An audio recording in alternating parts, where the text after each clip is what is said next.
ba ay isang rehistradong botante para sa May 9, 2022 elections? Narito ang 12 bagay na hindi mo dapat gawin bago, sa araw mismo at pagkatapos ng eleksyon batay sa Omnibus Election Code at sa mga panuntunan ng Commission on Elections. Huwag ibenta ang iyong boto. Ang pagbili ng boto o pagbenta ng boto ay mahigpit na ipinagbabawal sa ilalim ng Omnibus Election Code.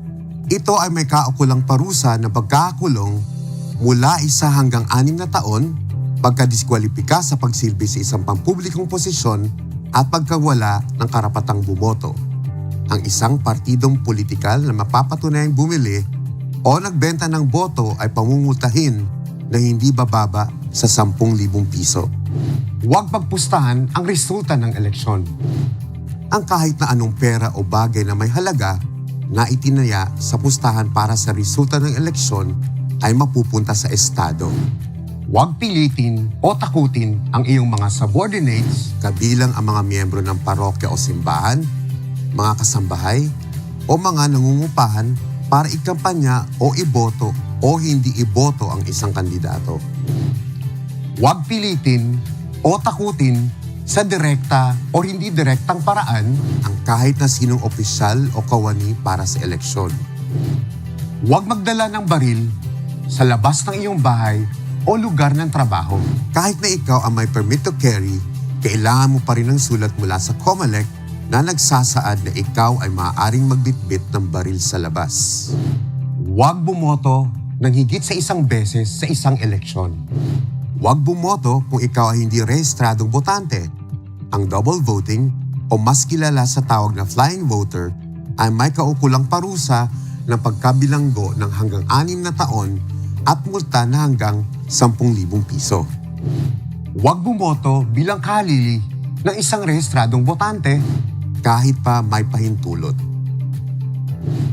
Huwag gumamit ng ibang balota maliban sa ibibigay ng Board of Election Inspectors. Ipinagbabawal din ang pagkakaroon ng higit sa isang official ballot. Huwag pikturan ang iyong balota. Hindi rin pinapayagan ang mag-selfie kasama ng iyong balota. Huwag magbitbit ng nakamamatay na armas sa loob ng presinto kung saan ka boboto at sa loob ng radius na 100 metro mula sa presinto sa araw ng eleksyon. Huwag magbenta, mag-alok, bumili, maghain, o kumuha ng alak at iba pang nakakalasing ng inumin 1 araw bago ang eleksyon at sa mismong araw ng eleksyon. Ang mga hotels at establisimento lamang na pinapayagan ng Department of Tourism na magsilbi ng alak sa mga dayuhang turista ang maaaring di masaklawan ng liquor ban. Huwag magdaos o makilahok sa sabong, boxing, karera ng kabayo, hay-alay at iba pang kahalintulad na laro sa araw ng eleksyon. Bawat boto ay mahalaga at ang isang boto ay maaaring magresulta sa 6 na taon na maayos na pamamalakad ng gobyerno at matatag na ekonomiya o 6 na taon na talamak ang korupsyon, mataas ang porsyento ng mga walang trabaho at mas laganap na kahirapan.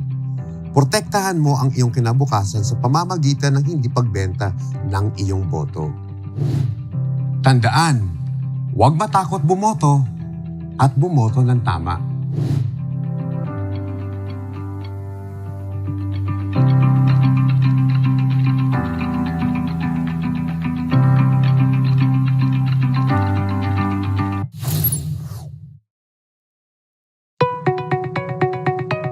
Painit ng painit ang nalalapit na eleksyon. Pero hindi dapat kalimutan na tayo ay nasa gitna pa ng pandemya at may mga nagsusulputang variants ng COVID-19 na posibleng mas malala. Pakikipagkamay, beso-beso, selfies, may mahigpit na paalala si Commission on Election spokesman James Jimenez. Well, napakahalaga kasi na panatiliin nating ang seguridad ng ating mga mamamayan. Alam naman natin na during the campaign period, talagang ang posibleng tamaan ng COVID, dahil dito nga sa ongoing na pandemic natin, ay hindi naman yung mga kandidato o yung kanilang mga campaign staff, kundi yung mga taong nag-a-attend sa kanilang mga rally. Kaya napakahalaga na pangalagaan natin ang kanilang kalusugan. And this responsibility falls squarely on the shoulders of the candidates and their campaign teams. Narito ang mga panuntunang itinakda ng COMELEC sa ilalim ng Resolution number 10732 kung paano matitiyak na ang mga campaign activities para sa May 9, 2022 na eleksyon ay hindi maging COVID super spreader events. Lahat ng kandidato at kanilang mga campaign support staff ay itinuturing na authorized persons outside of residence or APOR kahit ano paman ang alert level system at kanilang vaccination status. Ang face-to-face sorties, rallies, conventions, motorcades, caravans at meeting de avance ay pinapayagan lamang sa mga lugar na nasa ilalim ng alert levels 1, 2 at 3. Ang mga batang maedad 17 pababa at mga nakatatandang maedad 66 pataas at ang may mga kondisyong medikal, kabilang na ang mga buntis, ay bawal dumalo sa mga ganitong aktibidad. At huwag nating kakalimutan yung mga selfie, mga pagkamay-kamay, pagyakap-yakap, beso-beso. Saglit lang yan. No? Wala pang ilang segundo yan, tapos na yan, lumipas na. Pero pag kayo ay nagkasakit, dahil dyan, pag kayo ay nagka-COVID, mahabang gamutan yan, mahabang bubunuin ng inyong kalusugan yan. At hindi lang yan, pati ng inyong finances. Napakamahal magkasakit ngayon. So, wag nating isasang-alang sa kakunting enjoyment yung mas mahabang problema ng COVID.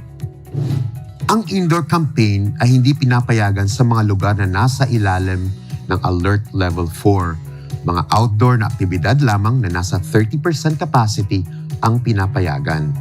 Kahit na anong meeting, convention, rally, motorcade, caravan o meeting de avance ay hindi pinapayagan sa mga lugar na nasa ilalim ng Alert Level 5.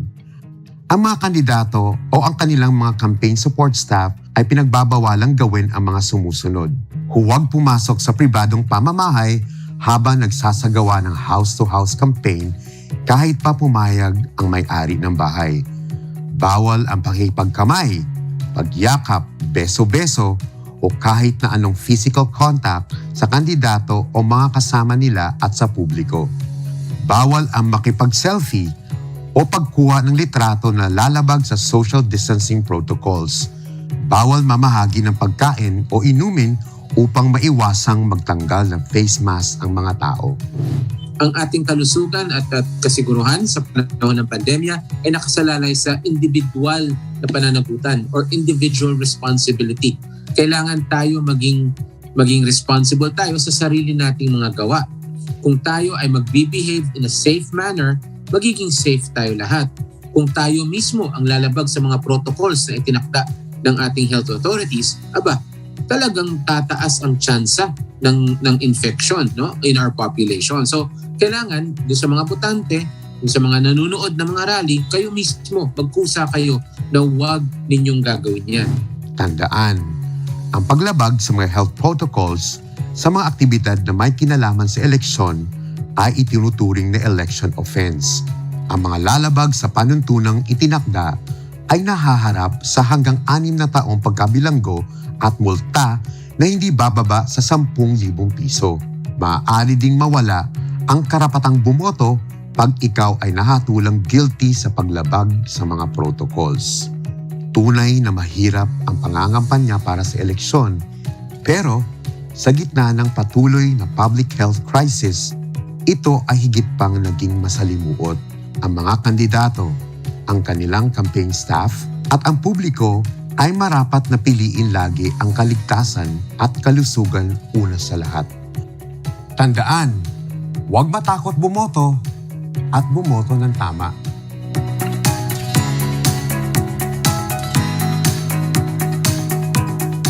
Kung ikaw ay nakakita ng aktibidad na lumalabag sa mga naturang panuntunan sa iyong lugar, huwag mag-atubiling magsumbong sa COMELEC sa kanilang Facebook, Twitter at mobile.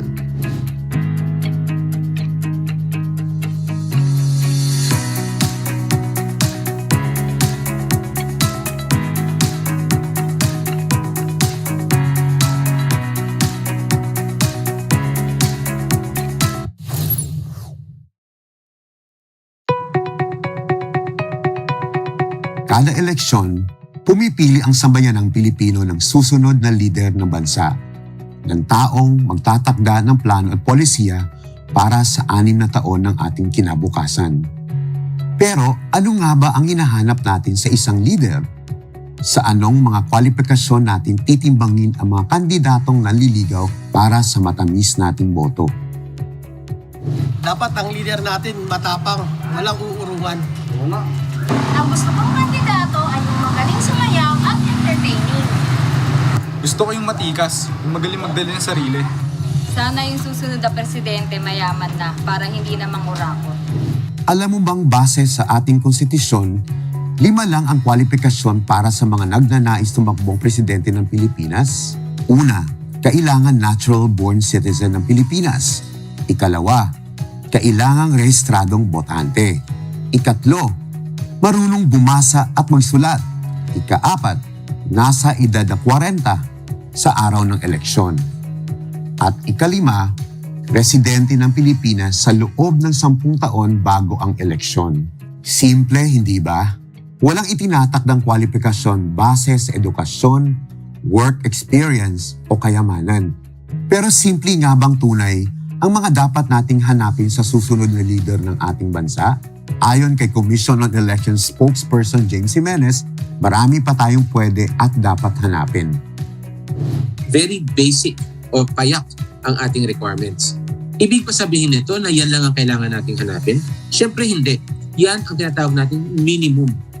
Pwede kang maghanap ng mas lampas pa dyan. No? Halimbawa, maghanap ka ng taong merong integridad. Gawin mong necessary ingredient yan. Gawin mong kalakip yan ng pagpili mo kung sino magiging pangulo.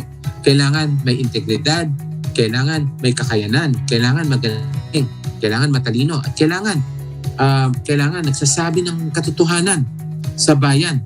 Kasi ang pipiliin natin ay hindi lang basta-bastang tao. Leader natin ang pipiliin natin.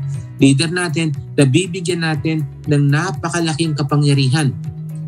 Kapangyarihan over our lives, over our livelihoods, over our country. So, bagaman maliit or payak lamang ang requirements ng konstitusyon, kailangan tayo bilang botante, pag boboto na tayo, kailangan medyo mas mataas naman ang standards natin. Tunay na marami tayong dapat hanapin na katangian sa susunod na leader ng bayan. Ngayon, higit kailanman, kailangan nating maging mapanuri. Sa tingin ko bilang botante, kailangan maging mas mapanuri tayo dahil hindi biro ang halangan. Hindi biro ang hinihingi niya sa atin ng mga kandidatong yan. Gusto nila maging leader natin. Gusto nila magkaroon ng kapangyarihan sa ating kabuhayan, sa ating buhay, sa ating bansa. At dahil dyan, kailangan natin maging mapanuri. Kung jowa mo nga lang pinadadaan mo sa butas ng karayom bago mo sagutin, paano pa kaya yung mga elected leaders natin na may tunay na kapangyarihan sa iyo? Sabi nga ni Director Jimenez, kung kinikilatis nating maigi ang isang potensyal na jowa bago ibigay ang matamis nating oo, mas lalong higit na dapat nating kilatisin ang mga nanliligaw para sa makapangyarihan nating boto. Hindi pa kami pwedeng bumoto. Kaya sana pumili kayo ng tama para sa aming kinabukasan. Tandaan, huwag matakot bumoto at bumoto ng tama.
Painit ng painit ang nalalapit na eleksyon. Pero hindi dapat kalimutan na tayo ay nasa gitna pa ng pandemya at may mga nagsusulputang variants ng COVID-19 na posibleng mas malala. Pakikipagkamay, beso-beso, selfies, may mahigpit na paalala si Commission on Election spokesman James Jimenez. Well, napakahalaga kasi na panatiliin nating ang seguridad ng ating mga mamamayan. Alam naman natin na during the campaign period, talagang ang posibleng tamaan ng COVID, dahil dito nga sa ongoing na pandemic natin, ay hindi naman yung mga kandidato o yung kanilang mga campaign staff, kundi yung mga taong nag-a-attend sa kanilang mga rally. Kaya napakahalaga na pangalagaan natin ang kanilang kalusugan. And this responsibility falls squarely on the shoulders of the candidates and their campaign teams. Narito ang mga panuntunang itinakda ng COMELEC sa ilalim ng Resolution number 10732 kung paano matitiyak na ang mga campaign activities para sa May 9, 2022 na eleksyon ay hindi maging COVID super spreader events. Lahat ng kandidato at kanilang mga campaign support staff ay itinuturing na authorized persons outside of residence or APOR kahit ano paman ang alert level system at kanilang vaccination status. Ang face-to-face sorties, rallies, conventions, motorcades, caravans at meeting de avance ay pinapayagan lamang sa mga lugar na nasa ilalim ng alert levels 1, 2 at 3. Ang mga batang maedad 17 pababa at mga nakatatandang maedad 66 pataas at ang may mga kondisyong medikal, kabilang na ang mga buntis, ay bawal dumalo sa mga ganitong aktibidad. At huwag nating kakalimutan yung mga selfie, mga pagkamay-kamay, pagyakap-yakap, beso-beso. Saglit lang yan. Wala pang ilang segundo yan, tapos na yan, lumipas na. Pero pag kayo ay nagkasakit, dahil dyan, pag kayo ay nagka-COVID, mahabang gamutan yan, mahabang bubunuin ng inyong kalusugan yan. At hindi lang yan, pati ng inyong finances. Napakamahal magkasakit ngayon. So, wag nating isasang-alang sa kakunting enjoyment yung mas mahabang problema ng COVID.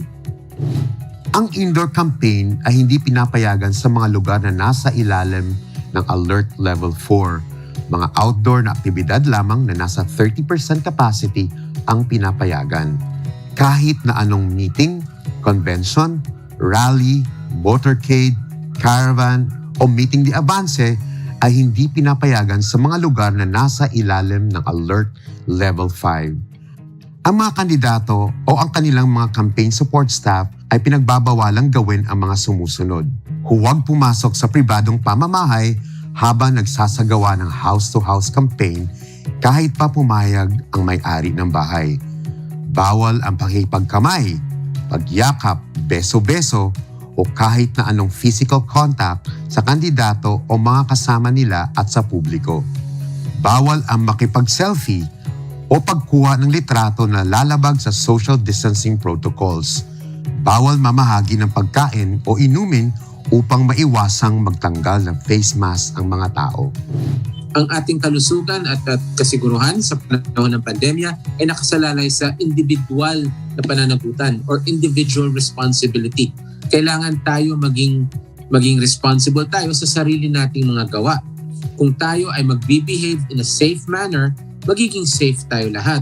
Kung tayo mismo ang lalabag sa mga protocols na itinakda ng ating health authorities, talagang tataas ang tsansa ng infection in our population. So, kailangan doon sa mga botante, doon sa mga nanonood ng mga rally, kayo mismo, magkusa kayo na huwag ninyong gagawin yan. Tandaan, ang paglabag sa mga health protocols sa mga aktibidad na may kinalaman sa eleksyon ay itinuturing na election offense. Ang mga lalabag sa panuntunang itinakda ay nahaharap sa hanggang 6 na taong pagkabilanggo at multa na hindi bababa sa 10,000 piso. Maaari ding mawala ang karapatang bumoto pag ikaw ay nahatulang guilty sa paglabag sa mga protocols. Tunay na mahirap ang pangangampanya para sa eleksyon, pero sa gitna ng patuloy na public health crisis, ito ay higit pang naging masalimuot. Ang mga kandidato, ang kanilang campaign staff at ang publiko ay marapat na piliin lagi ang kaligtasan at kalusugan una sa lahat. Tandaan, huwag matakot bumoto at bumoto ng tama.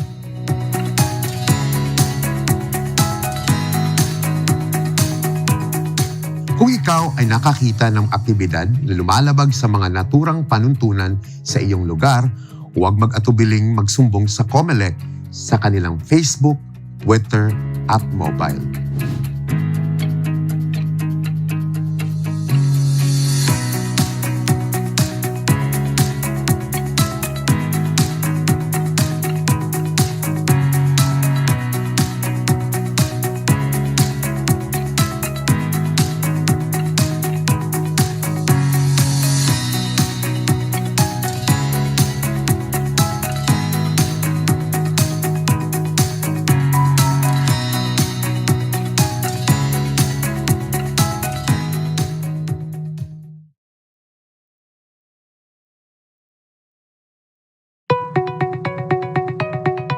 Nagkainit ang eleksyon.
afternoon. Afternoon, Ariel. Afternoon, sir. Everybody. Hello, everyone. Hi, Annie. It's your day today because this is the Mindanao leg. Yeah. Hi, Jonathan, finally. Kinabahan pa naman ako last night. Sabi ko na, Finally present si Jonathan. Oo. Oo, nag-check ako. Sigh of relief, Joyce, nung scene zone siya, tapos parang meron siyang emoticon. Sabi ko, ay, natanggap niya, nakita niya yung GC. Nag-message pa yan separately. Sabi niya, kasama ba ako? Dinami-dami ng di ba, ng GC natin. Oo. Oo. Sorry. Yeah. Ayun, magandang hapon po sa inyong lahat. Shout out Mindanao and to our trustee from Mindanao, aming kabusa. Yeah, hello. Good afternoon. Ayun. Meron syempre mga familiar names nandito sa meeting room, kasama na yung mga resource persons natin, yung training team, sino pa? Syempre yung Seidel Foundation, wag nating kalimutan si Carol. Hi, Carol. Ay, hindi sumasagot si Carol. Hello. Oo, paggalawin ang baso, Carol. Oo. Ariel, I hope my interns are all here. Ay, I'm sure they will learn so much from this. I know, oo. They will learn so much. Tingnan mo sa chat, sa list of participants, Ami, kasi you know them, di ba? Yung mga, Yeah. oo, kasi meron ding ibang mga teachers and students na hindi That's from, right. yeah, oo, from the area, di ba? Not only from Davao City. Yeah, because they won't learn this in school. I know. They won't learn Siyempre, this but they're learning a lot from you as their mentor, di ba? Oo. Be with us. Di ba? As I said, ito na yung last leg for the first level of discussion on the Press Council and Media Accountability.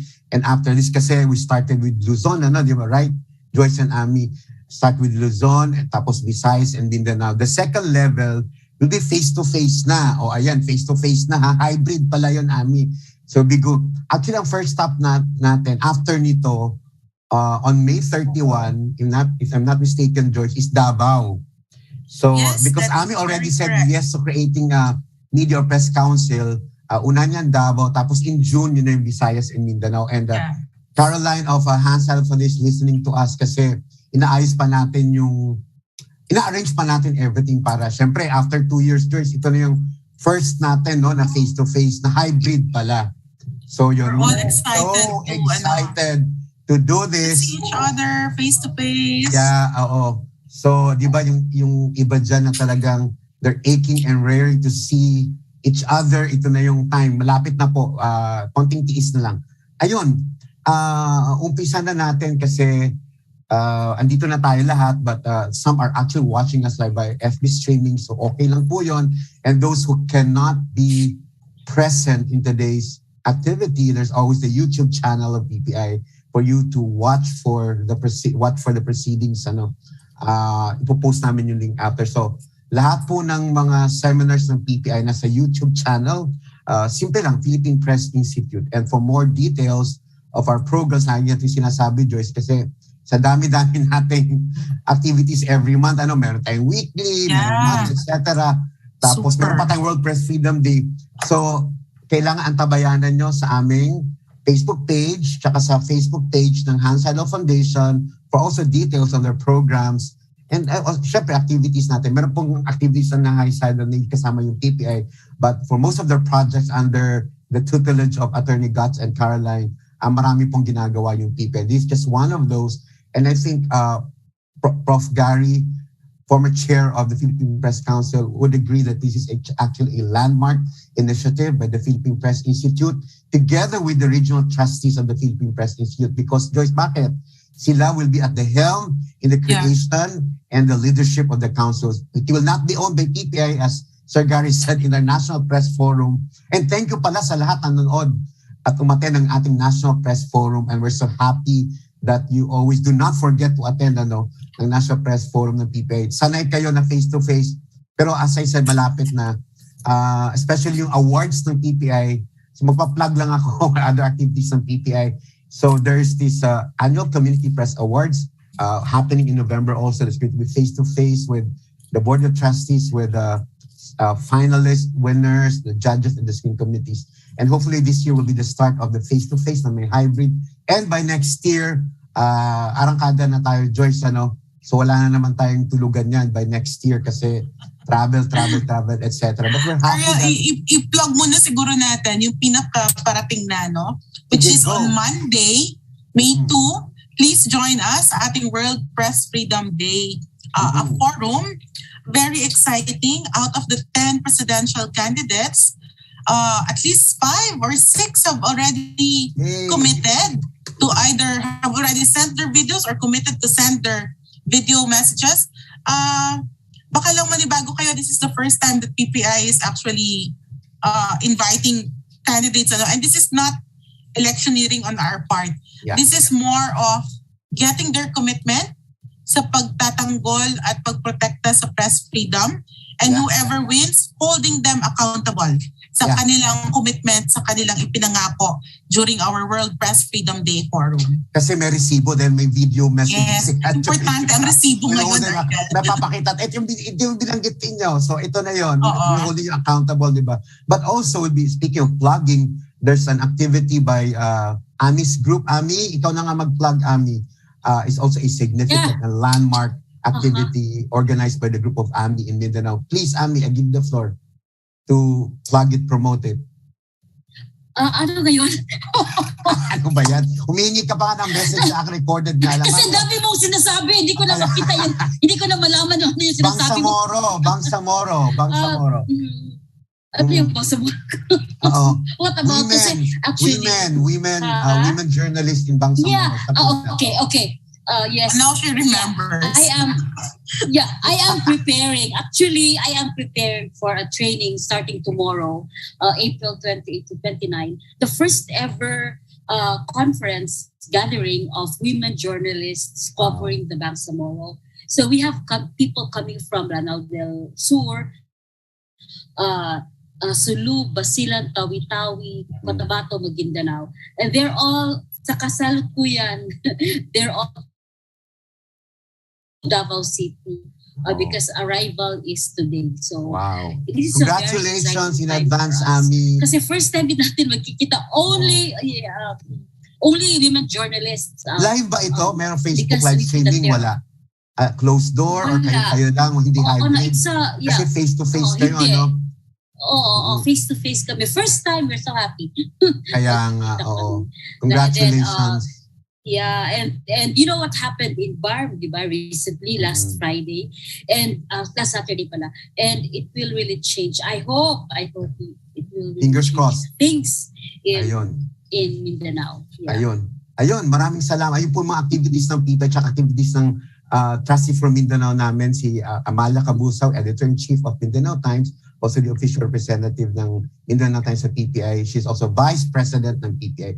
Ayun, umpisan po natin kasi excited ang pag-uusapan natin yan. Yung iba, siguro Joyce, hindi. Ako, I can only assume that those are not familiar with how the press council, what is the press council, media accountability. Siyempre, buzzword naman yan, especially pag nag-aaral ka ng journal, ng com, etc. At uma-attend ka ng mga PPI activities, hindi lang PPI but some other organizations activities, diba? Kasi bukang bibig naman yun. But really, what kind of animal is this, Prof. Gary? Ano bang kinalaman nito sa media accountability?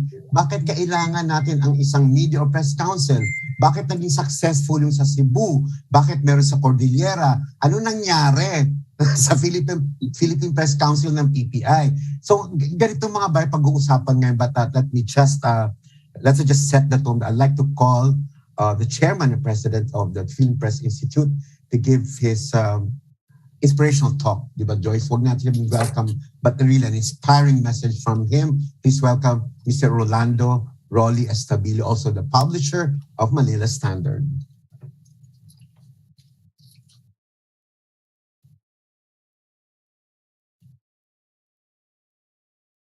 Good afternoon, everyone.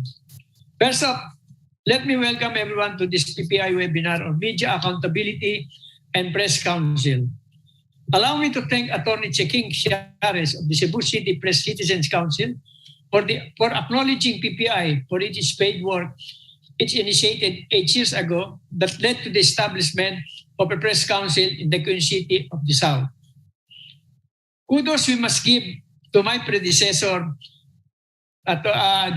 Jesus Dureza, publisher of Mindanao Times and former press secretary, and of course our executive director Ariel Hassel Cervantes, for their pioneering effort to set up a grievance mechanism as a way of media members to be accountable for their work. I will not tarry much because I know your job, you still have a long way to go to revive this press council. At any rate, let me just give you some of my thoughts. The biggest hurdle a typical journalist faces every time he goes out to work is to be true to his calling. There is a myriad of pressures that can lead him to astray from the straight and narrow confine of ethical journalism. While there are newsroom guidelines to steer him towards that path, they are often honored in the breach rather than in the observance. This becomes even more prevalent in this day and age of digital journalism. The advent of personal computers has opened up an opportunity for everyone and anyone to become, quote unquote, a journalist. The internet at the fingertips disposal has allowed one and all to write and post articles on the web. This has given rise to bloggers, trolls, influencers that have blurred the lines between ethical and unethical journalism. Worse, it has left news consumers dissatisfied and skeptical. Journalists are supposed to be the gatekeepers of news, but somehow the traditional newsroom has abdicated that space to social media, wherein the discourse and disinformation and misinformation abound. With no accountability for what is being dished out on the web, the result is the proliferation of fake news that has distorted the definition of journalism. In such a world, ethics, more than ever, is what we need in the workplace. A good and effective journalist who holds people and government accountable must begin his trade with a level of personal accountability. As the saying goes, he that will come into equity must come with a clean hand.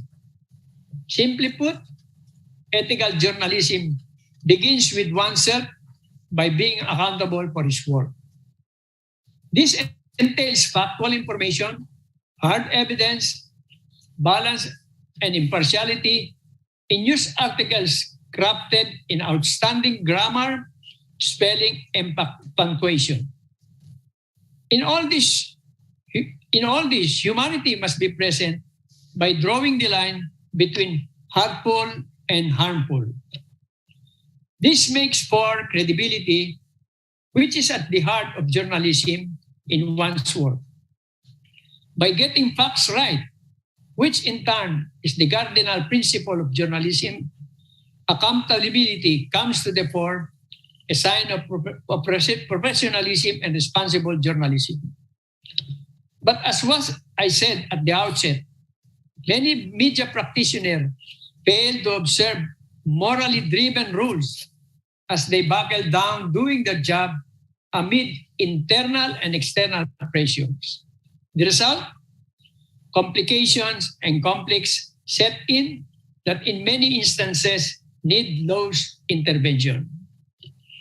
Your task today, therefore, is precisely to address and avoid such confrontation and ensure ethical journalism takes its course. It is nothing short of heroic to put up, or in this case, revive a press council, given that journalism lacks the characteristic of a profession like medicine or law, whose members are morally and legally bound by its rules and regulations in their practice.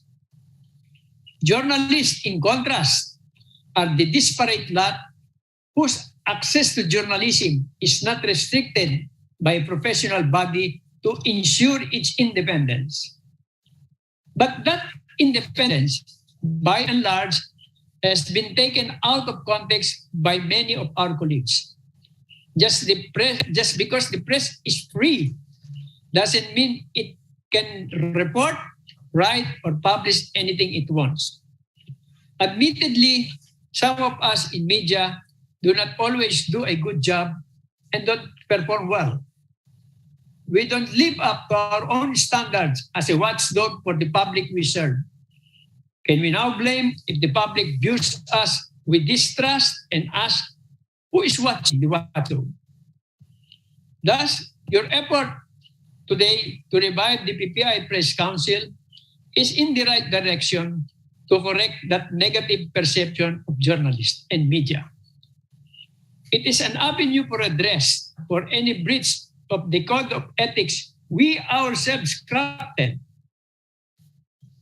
As a parting word to underscore the formidable challenge you face, let me quote journalist and author Bob Woodward of the famous water scandal on his take on media accountability. It is easy to agree on the principles of ethical journalism, but applying them in real life is harder.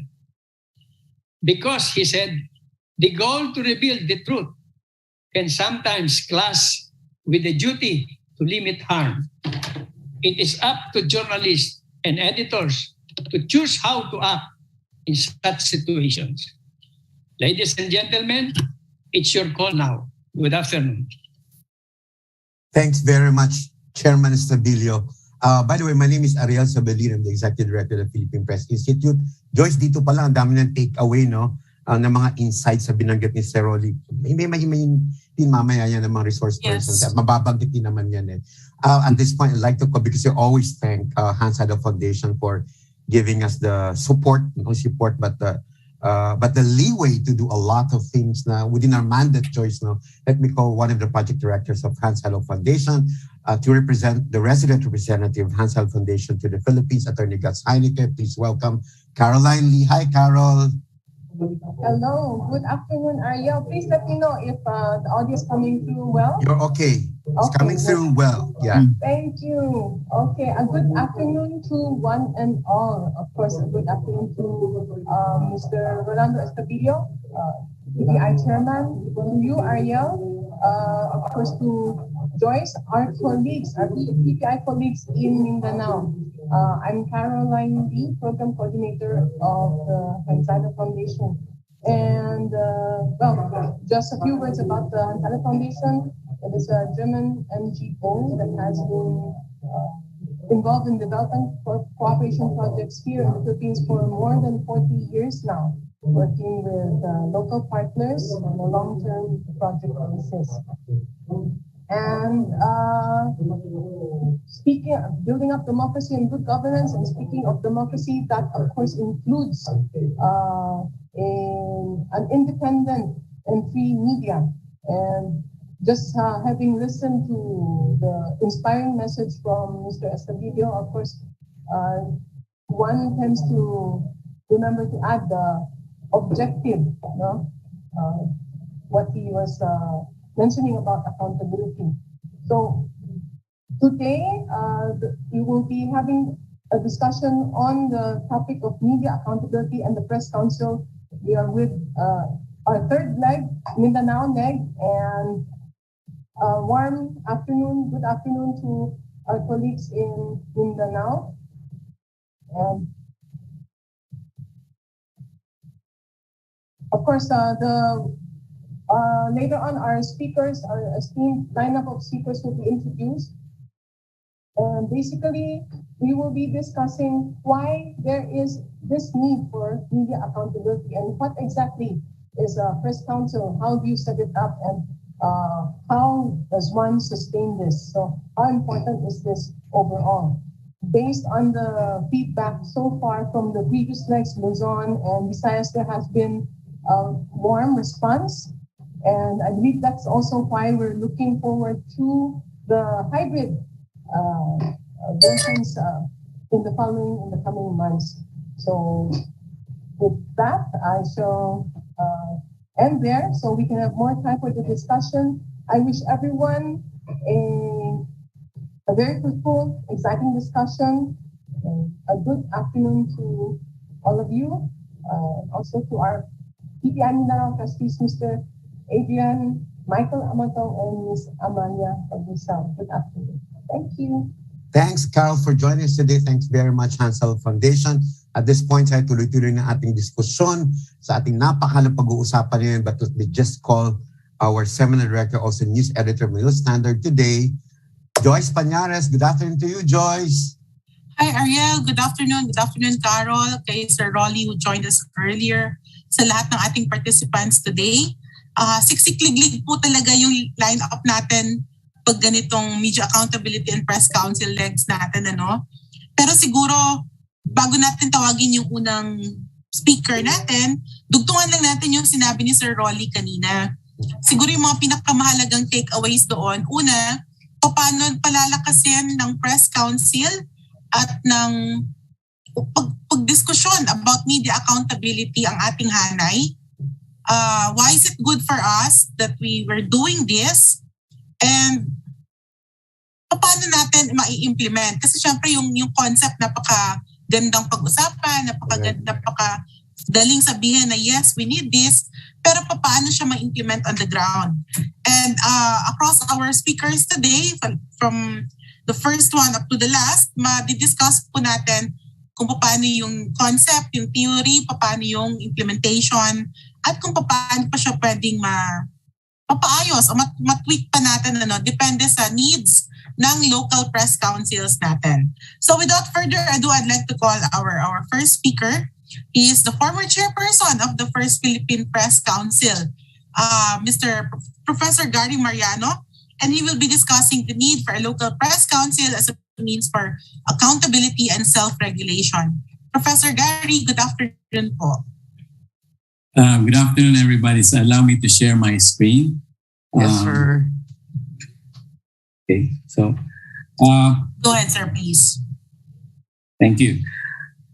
All right, this is the fourth time I'm doing this presentation, so I feel like I'm repeating myself. But I'm sure there are, and I see from the gallery a lot of familiar names and faces. So sana hindi kayo magsawa. But I also see a lot more of new names, no. Second thing I want to point out before I go into this presentation is that I am really looking forward to having done this instead face to face rather than talking to a computer or to boxes with names. No? Ang tawag ko dito nicho. Nicho. And my students don't turn on their camera. Sabi ko nakaharap na naman ko sa nicho, no? Para ko nasa columbarium. Okay. And third is I think Mr. Estabillo and Joyce additionally already said a lot of things, okay? Na hindi ko alam paano pa tatapusin ito, no? Anyway, I am not the first chairman of the press council. The first, I think, if there was a I have no recollections before martial law, walang records, no? Pero I think when I joined the press council, our chairman at the time was the news editor of the Business World, no? So Marvin Tort, yeah. Marvin decided to resign, and I was not looking, and then everybody elected me as chairman. Okay, so I was chairman for about 4 years. So anyway, here's my talk. Okay, my overview. Number one is do we really need media councils or press councils? Okay, and then so we will touch on press freedom and the other people's rights. No, fairness. Fairness includes the right of reply, and then of course this word accountability. If the media are holding our officials accountable, people are also holding us accountable. But to whom? Okay, and then there's a tension to regulate the media. So we will look at 3 types of media regulation. Okay, so this afternoon, and then I would like to look at like to present some of my recommendations based on the experience, the learnings, and mistakes that we may have committed and encountered in the past. And then lastly, this will be your choice. Okay, on the local level, whether you want to actually set up a media council or a press council, how you want to call this, and how you want to form this. Okay. So number one, there would be no need for a press council, number one, if the press were always perfect. Sa economics and politics, may tinatawag tayong information perfect society. So, pag information perfect society, wala nang kailangan reporters, di na kailangan ng researchers kasi alam na natin lahat. Because there's a lot of uncertainty and this is an imperfect information imperfect society. So, we try to find answers to all these uncertainties in life. And thing is, despite the methodologies that we follow, none of us is perfect. Okay. So second point is that we wouldn't need the press council if everybody agreed with the press all the time. Okay. The other night, I was listening to the Comelec commissioner explaining his arrest order, his threat of arrest order, and he was saying it in such a very different way that I heard it the first time. No, parang ang bait-bait na kagabi. No? Last time matapang, So, but the thing is, ang lumalabas, the press reported him differently. Okay, so again, you see a disagreement with the way we do things. Sometimes it's in the way of the version, a correction, or a clarification, or maybe a spin. Okay, yung mga political, mga PR people magaling din sa ganyan. I was misquoted by the press. Okay, and then thirdly, we wouldn't need media councils if state regulation, the way we know it now, the way we're being threatened now, was a very appealing idea.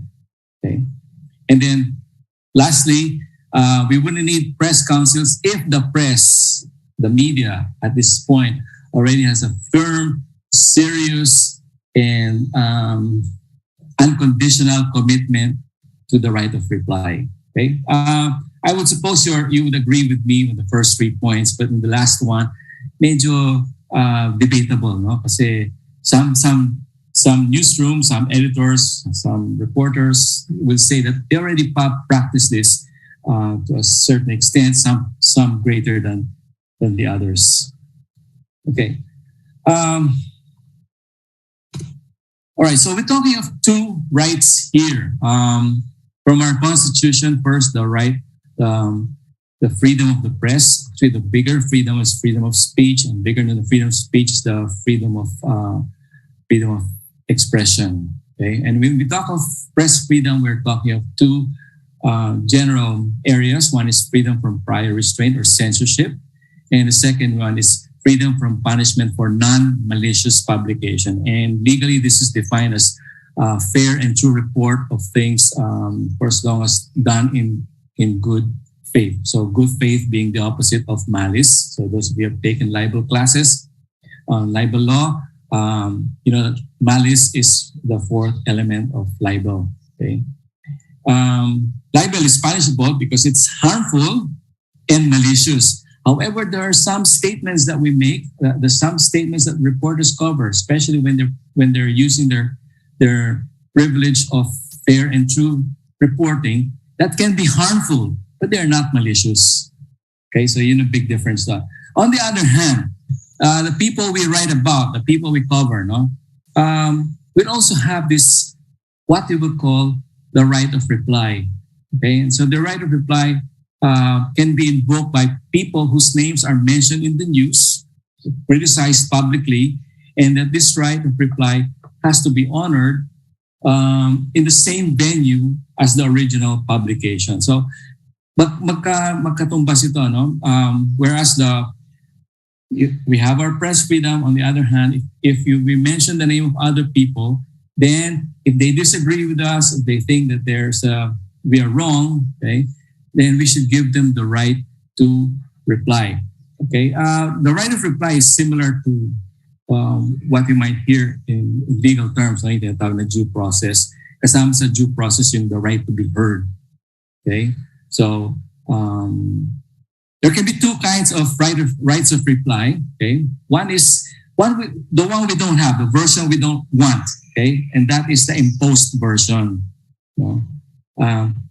it is legislated, it is statutory, it is mandatory, it's court enforceable, and it comes with penalties and prison terms. Okay? Pag hindi ginawa, kulong. On the other hand, I think this is what we're going to push for. No, this is the voluntary, the ethical right of reply. No need for you to be forced. Okay, no need for you to be forced by law, but instead, this is something that, as a newsroom, as a news organization, you offer freely to all people you will write about. Okay, so that when they come to you asking that their voices be heard, they know that they will be welcome in your news outlets. Okay, so ano ba itong accountability? Ano? I think Mr. Rolly, Mr. Rolly Estabil already gave us an idea of what accountability is. And I'd like to take it back to the politicians, no? Whom we are making accountable.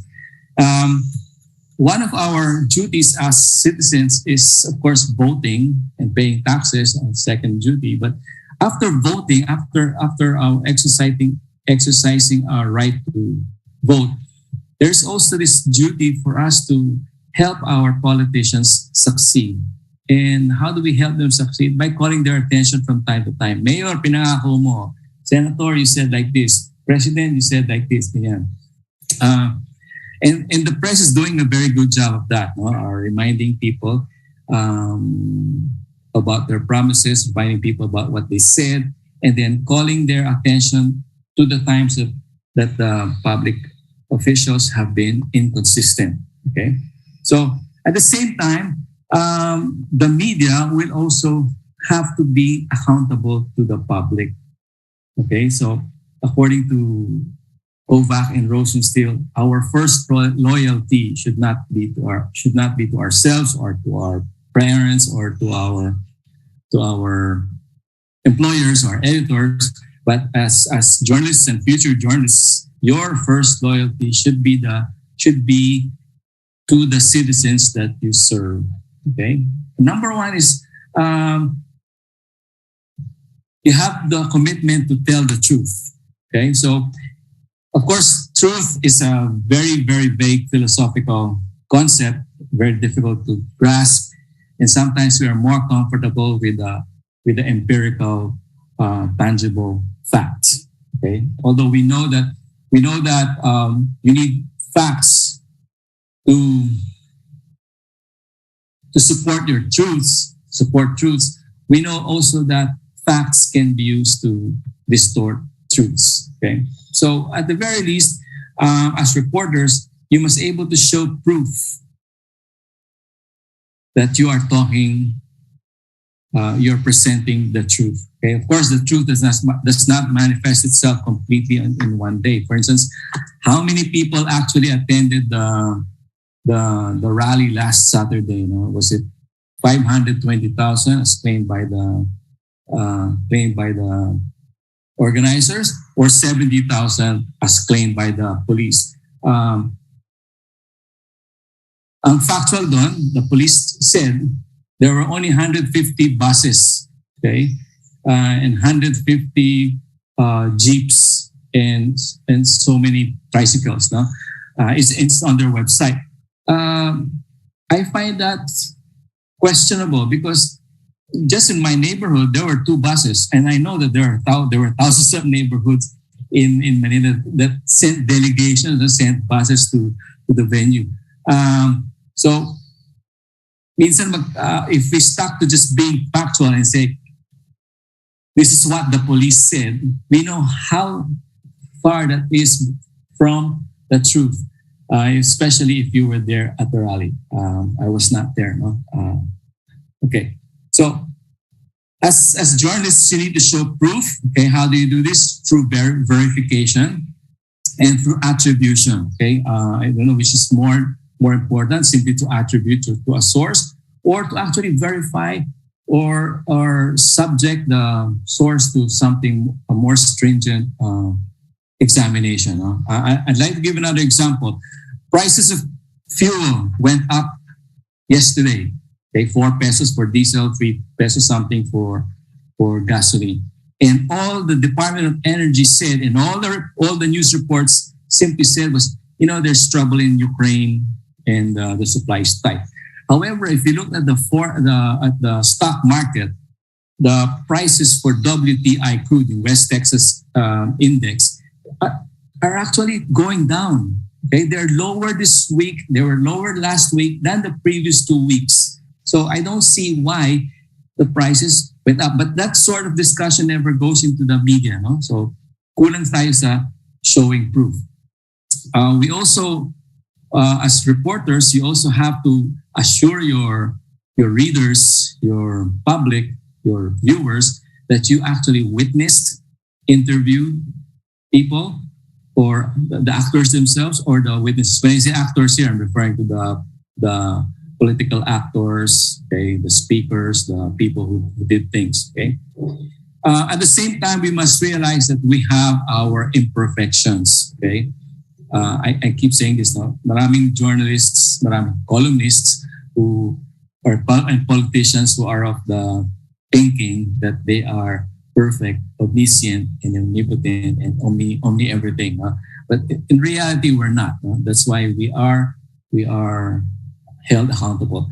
For those of you who are students and teachers, in your schools, you might have faculty evaluation instruments. Okay, I went through many years of that. Up to the last day, I was getting reminders and as well as advice on how to do things better. Okay, so nobody is perfect. And also, part of this accountability is to recognize mistakes on our own. Unahan na natin if we discover that we are wrong, as well as when our attention is called out. Okay. Now, of course, not everybody is happy with the press, and we, especially when part of the role of the press is, you've heard of this advice, no? To afflict those who are comfortable. Yung baliktad ng comfort the afflicted, no? To afflict the comfortable. If you have that mindset of afflicting the comfortable, of course, the comfortable, now afflicted, will be displeased, will be dissatisfied, will have all sorts of gripes against the press. And they would want to see the press regulated. Okay? So free forms, no? Depending on the form of locus, no? The situation of the locus. Okay, number one is the external regulation. Okay, it can be done by the state, or it can be done through a community media council that does not involve the media. Okay, it's a media council that's really just organized by the community. It represents almost everybody in the community, but not the media. This is not a new model. I think they started this in Hawaii some time ago. Okay, so, and then there's the idea of a self-regulation in which the press themselves will police their ranks. Okay, but we know that the press is not very good at this so far. Okay, and then there's the third possibility of a shared type of regulation in which the press will invite other people, or vice versa. It doesn't have to be the press inviting other sectors, but the press collaborating with other sectors of society to look at how complaints and how this satisfaction can be addressed. Okay, just take a quick look at state regulation. I'd like to cite 3 examples. One is libel. Okay, those of you who are students, memorize siguro ng teacher sa Article 353, no? But what I'd like to point out about libel is that currently it's a prison correctional offense, and there is an imprisonment, okay, for criminal libel, ranging from 6 months and 1 day to 4 years and 2 months. Okay, now 10 years ago something happened, no? Naipasa yung cyber libel. Okay? So cyber libel, cemented the status of libel as a crime.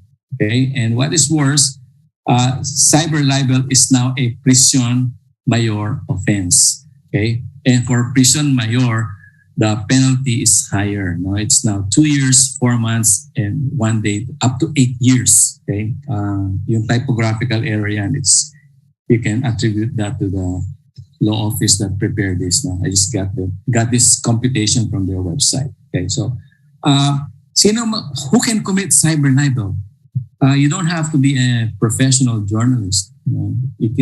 It's anybody with a computer or a digital device that can get messages out there on the internet, which means almost everybody nowadays, so every teenager, every young person, or everybody who's participating, everybody who is into Zoom classes, pwede kayong madawit sa cyber libel. And it now involves a higher penalty. Okay? And the third type of regulation is the right of reply. Okay, House Bill 5185 by Representative Marcoleta, who is now running for Senate. Okay, the bad news is that the bill calls for penalties, no? And I highlighted the penalties here. Magsisimula sa 20,000 pesos until 100,000 pesos and imprisonment of not more than 60 days. No? Sino yung kukulong? The writer, broadcaster, editor, segment reporter, etc. No? Okay. The good news is that Congress, the 18th Congress is almost over. I think magre-recess na sila. So this bill is good as dead. Okay? But wait, there's more. Kasi pagbalik ng panibagong Kongreso, yung 20th Congress ba yan? Pagbalik nila sa July, I'm sure if Marcoleta will still be around and his friends, no, this bill will be resurrected. Okay? And it still will threaten us. Okay? So pag humingi ng right of reply, nag-invoke ng right of reply ang isang politician or some business person or celebrity at hindi sinunod ng newspaper or news organization, kaso yan, pwedeng make kulong. Okay. Of course, if we just walk back in time, okay, to 1972, 50 years ago, when martial law was declared, we had at least 3 types of media councils, and none of them were about self-regulation or co-regulation, but they were all about the state requiring licenses or registration of all media. So walang makaka-publish, no school papers could publish, no professional papers could publish without the approval of these councils. Okay, and if you are old enough, you might recognize some of these faces on the right hand of the picture. Maybe just 30 seconds, no? Gusto nyo ma-type kung sino yung mga mukhang nakikilala nyo dyan sa pictures na yan?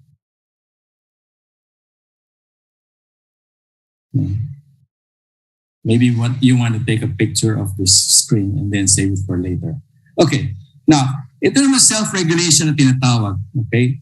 Ibig sabihin self-regulation, the newspapers, the people in the newspapers watch themselves. Okay, so go back to history. 1965, President Macapagal approved Republic Act 4363, authorizing newspapers, tawag sa kanila, newspapermen in the Philippines to organize and elect members of the Philippine Press Council, whose function would be to promulgate a code of ethics, okay, investigate violations thereof, and censure those guilty.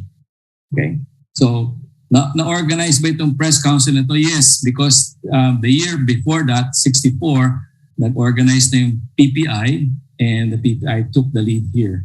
Okay. Of course, we also know that in 1972, there was martial law, so the newspapers, all the media were shut down, okay, according to letter of instruction number 1. Sarado ang media. Okay.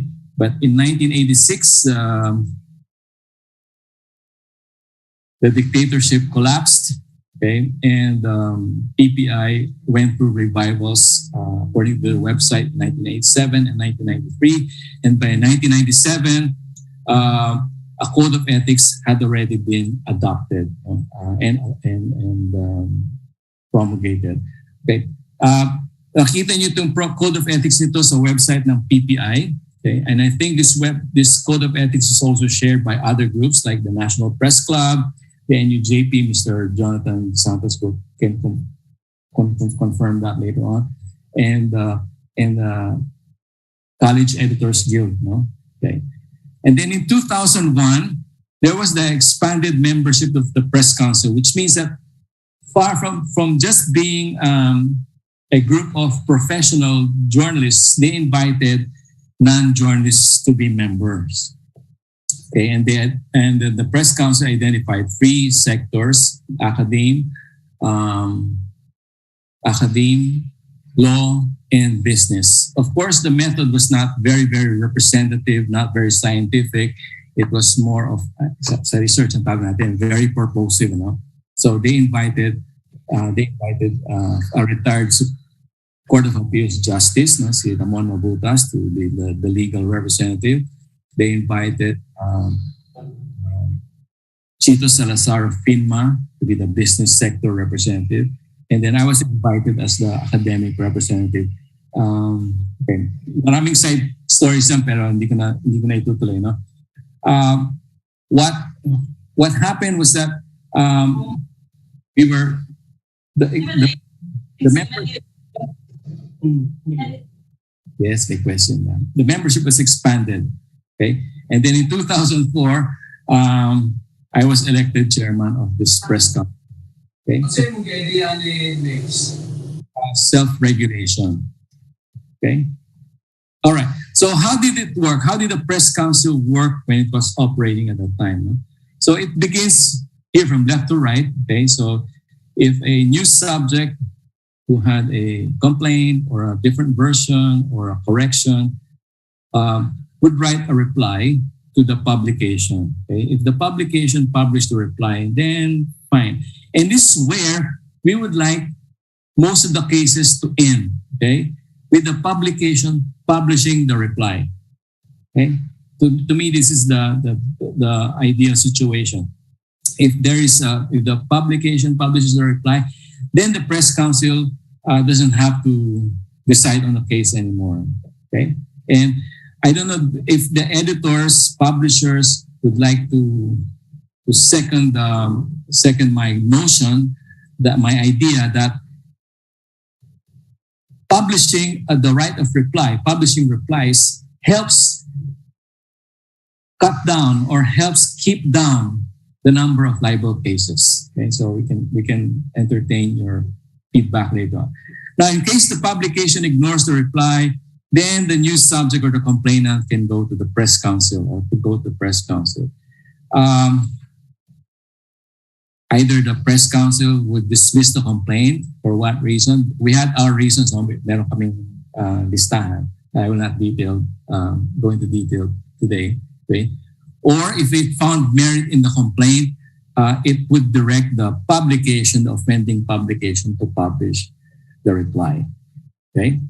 So this is a written notice, formal notice, saying reply. Now, very important here is that once the press council accepts a complaint, it asks the complainant to forget about going to court.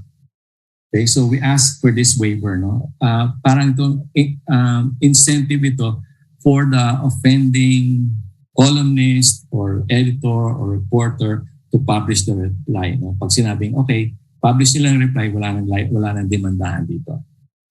Okay? What if you had a passaway, yung pasaway? What if the publication ignored the press council and it happened, okay? Then the press council could invoke or could issue a statement of censure. Okay? Ito lang ang pwedeng gawin ng press council. Hindi siya pwede magpakulong, hindi siya pwede mag-impose ng fines. Censure lang. No? So censure is a verbal chastisement of the offending publication. Actually, ang language namin very simple, that this newspaper, this columnist refused to publish the reply, and we are publishing the reply. So ganun lang ginagawa namin. Okay. Of course, we had our limitations. We had also our little successes. I will talk about that briefly. Pero ano yung limitations ng self-regulation? Number one, sabihin, kayo lang yan eh. So if it's you and your friends, your buddies, your old boys club, then you take care of each other, protect each other from outsiders.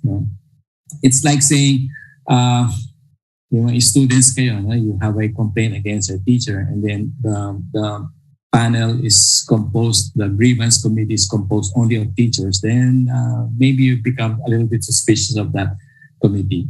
Okay. The second limitation was that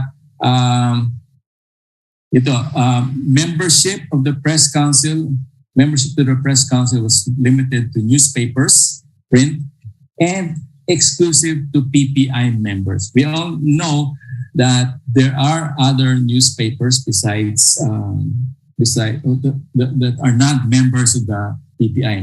In the same manner that the leading broadcast station today, broadcast company, is not a member of KBP. Okay. And we also begin to realize nowadays that many of the very influential news media today are no longer just print. Let's take the case of Rappler, okay, at manganganak pa yan. And the third point, I think this will resonate very well the farther you go away from Luzon. It was Manila-centric. Ang composition ng press council consisted of the editors of the national Metro Manila-based broadsheets. Okay. Eventually, dinagdag yung mga regional trustees, Luzon, Balance, Visayas, and Mindanao. But it was really based in Manila. Okay. We also had problems with attendance and, of course, meeting quorum. Then I mentioned prima donnas, merong mga untouchables. Okay. And we found ourselves literally and figuratively without tea. However, I'd like to mention little successes. One was a complaint filed by a newspaper in Bacolod, against a newspaper in Bacolod. The press council accepted the complaint and told the newspaper to publish the reply. The newspaper published the reply within the prescribed period, and the complainant accepted the reply and said, "My faith in the press has been restored." So happy ending. A second success story, if I can call it that, was that we met with Senator Nene Pimentel, the late Senator Pimentel, who for maybe 15 years or so, or 18 years, had been pushing for a mandatory right of reply at the Senate level. And in fact, na-approve na ng Senate, nihintay na lang yung pirma ng House. We met with Senator Pimentel, and he agreed to withdraw his bill, okay, provided that there was a firm commitment from the press to observe the right of reply. Okay. Of course, we were only speaking for the PPI. We still didn't have the commitment of KBP or the other group, yung PAPI. Okay, but we thought it was a big accomplishment that the senator eventually withdrew his bill. Okay, of course, we know that after that, other congressmen, other senators also filed their own bills. Okay. All right. So, what are my recommendations? These are personal. Some of these have been discussed with other people, especially part of a group that we are now forming together with Ariel of PPI, with Ami Cabusao of Davao. I think I saw the name of Luz Rimban here. We're part of a group that's looking at media regulation in a democratic framework. So, what are some of my suggestions? Okay, one is to look at co-regulation rather than self-regulation via local media councils. So hindi na siya magmumula sa Manila, okay? But the communities themselves will determine whether they want their own media council. And off the bat, okay, pinag-uusapan pa lang to, yung BAT na Batangas, sabi nila gusto nila ng press council, no? And then eventually nanganak yung idea. Okay? I think there's the idea is being received warmly at the local level. Okay, so how local can you be? Since you're in Mindanao, you can talk about maybe a Mindanao Media Council. If that's too big, you can have a regional press council, let's say the BARM Media Council, or let's say the South Cotabato Media Council, or the Cotabato City Media Council. So pwedeng regional, pwedeng metropolitan, pwedeng municipal or city level lang. Okay?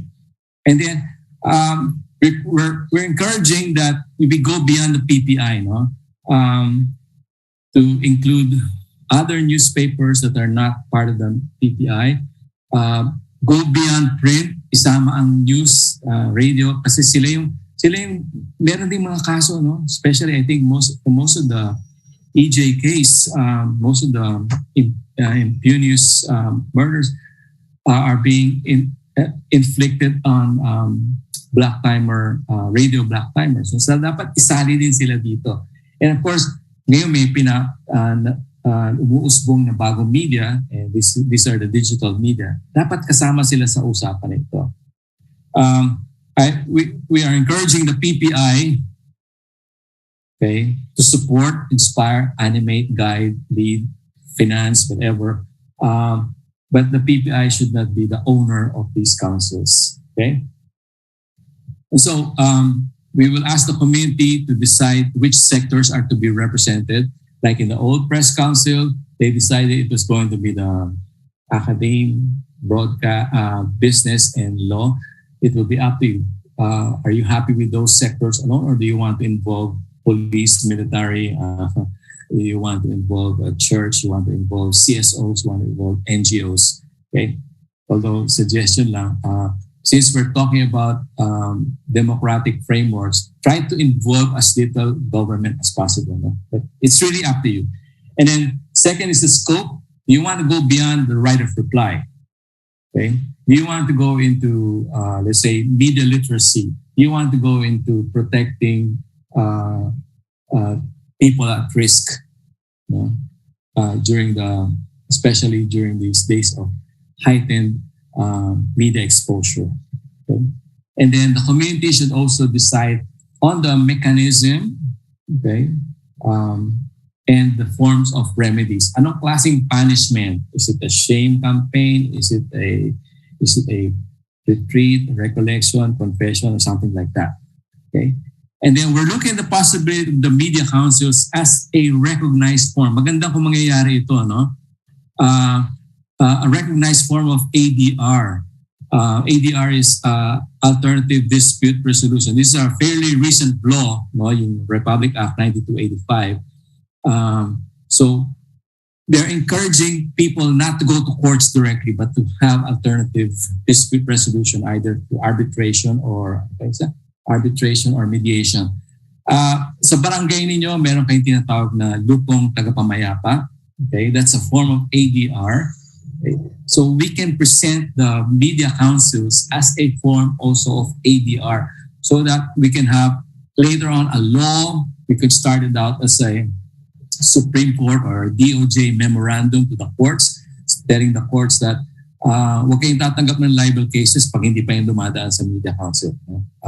And the only way we can make that an appealing option for government is if they see that the media councils are working. Okay, so let me end with this slide. Okay, medyo binago ko na konti, no? But the idea is simple, no? That good begets good. Of course, sinasabi natin, many good people are naive, okay? And yung naive they're taken advantage of, no? But let's see. By simply observing the voluntary right of reply, we can have fewer libel suits, and later on we can say that right of reply is working, voluntary right of reply is working. So we don't need the law, okay? And we can further argue later that we can decriminalize libel. No? So ang libel ngayon will simply become a civil tort, okay? So pera-pera na lang pero wala nang kulong, okay? And it can have the intangible good effect of improving trust in the media, okay? And if the trust is increased, so is news consumption, okay? Siguro tanungin lang natin yung mga young people dyan, how many of you still get your news directly from the legitimate news sources, okay, rather than just getting them in your news feeds with quotation marks. No? And of course, increased news consumption can mean more revenues. And if you have fewer laws regulating mass media and economically, financially sustainable operation, I think we can look forward to a more independent media arrangement. Okay, so I will end here. I'm sorry if I overstep my time. Thank you very much. Thank you, Professor Gary. There were several very good points raised during the presentation. Ano? Pero sir, gusto ko lang idagdag, minsan talaga yung sources, sinasadya po nilang hindi sumagot eh. So parang pag ganon, dapat yung reporters and yung editors alert din. Ilagay natin sa storya natin na they chose not to respond to our questions para hindi na nila tayo mapwersa the next day to, publish their reply. Kasi parang unfair. For me, as an editor, I think that's unfair. If the reporters ask you to comment on something, then you don't want to comment. And then the next day, you cry like a sad boy na hindi kinuha yung comment mo. Ibang usapan naman yon. But otherwise, of course, we have to give them space and print space and for their replies. Okay, now moving forward, we will have two speakers. One of them, na-establish na po yung press council sa area niya. Yung isa naman, kaka-establish pa lang. Pandemic baby itong press council nila. And actually, based dun sa initial talks natin with her, parang hindi pa nga masyadong na-operationalize yung press council. Super baby pa, in other words. Isa pa lang, Joyce. Oo, holding hands pa to. So we'd like to call first Miss Cherry Ann Lim of Sunstar Cebu and also the Cebu Citizens Press Council to discuss the Cebu experience. Hi Cherry, good afternoon. Cherry, sorry, you're on mute pa. Yeah. I'm okay na. Yan, perfect.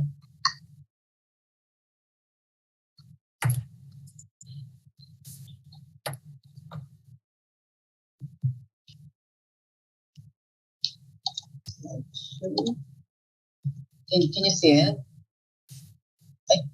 Kanina. Ayan, There you okay go. na. Yeah. Yeah. We're seeing it now. So, I'm Cherry Ann Lim of Sunstar Cebu. I helped Attorney Pachico as our executive director for the council for most of the years, the early years. Okay, so that's why I was tasked to talk about the council. So,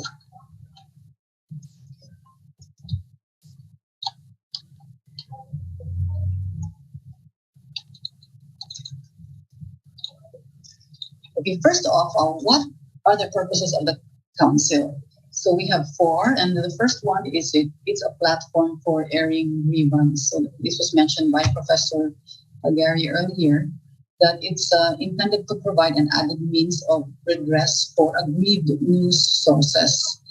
So if they didn't like, they were offended by what the news outlet wrote, then they have another means of redress so that they don't resort immediately to filing a libel case or worse, violence against journalists. But in the case of the CCPC, we accept complaints only regarding two matters. And that is accuracy of the material published or broadcast and right of reply. If the news source that you wrote about was his side was not asked, or he gave his side and you did not publish it. The second purpose of the CCPC is a forum for media issues. So it's a venue for us to discuss common issues affecting the media industry. And the idea of discussing it is so that we can form our opinion on the subject and add our voice to the discussion on the matter. It would also help shape the public opinion and policy on those issues. Of course, we are also an advocate of press freedom, so we watch out for any developments that might impinge on this freedom. So sometimes if we get wind of some bills in Congress that would affect press freedom, then we would send letters to the congressmen concerned to indicate our position against such bills. And we are also a catalyst for journalists' welfare. So we use it as a venue also to initiate and support any plans and programs aimed at benefiting journalists. So it would have a good range from programs that would benefit them in terms of their economic welfare, advancement in their craft, and very important, enhancement of their sense of professionalism and accountability. Okay. Regarding the membership, the CCPC has 15 members. So if you see here, we have here on the left side media members and the other side non-media members. So out of the 15, only 7 or a minority are media members. So all the newspapers are represented. And then for the Kapisanan mga broadcast ng Pilipinas, which is the radio and TV, we have placed here 2 representatives. So whoever is the chairman and then the vice chairman at the time are automatic members. Here on the other side, we have public members. So these are really completely non-journalists. So in fact, all our officers are non-journalists. So our president is a psychiatrist. Our vice president is a business leader. Our secretary is the dean of a law school. The treasurer is a priest. And the other 2 members are from the non-government organizations. Here in the middle, we have what we call semi-media, but they're also non-media because they're not practicing journalists. But we call them semi-media because they're from the academe and they are teachers or coordinators or heads of the mass communication or communication departments of the universities offering journalism courses. So that is the membership. And then, just to give you an idea, we have it used to be 5 daily newspapers, but now 4 because the other one went purely online. And then we have about 30 radio and TV stations. Now there is Professor Mariana mentioned the problem of a forum. So knowing this and anticipating this, we set up the council in such a way that there's a system of substitutes. So there were representatives I indicated there, like each newspaper is represented. So if you happen to not be available for that particular meeting, you just send a substitute, send someone else from your organization that would already qualify as you being present. So there is always a forum. This is our Marcelo B. Fernan Cebu Press Center. This is where we hold our meetings. And then once you get the members, you have to tell them what you expect from them. So in the case of the Cebu Citizens Press Council members, they are expected to attend the quarterly unbanked meetings. So if you notice, we only meet 4 times a year. That's so that the meeting is, the attendance is not very cumbersome. So meet only 4 times a year. And however, to prepare for such meetings, we might have some small group meetings wherein we don't invite the 15, just a few of them, just to discuss. Let's say there's a resolution we want to present at the unbanked meeting. You have to prepare, okay, but what are our arguments? Where do we stand on this issue? So there are small group preparatory meetings. If invited, then you are expected to attend. And do not expect any salary or honorarium.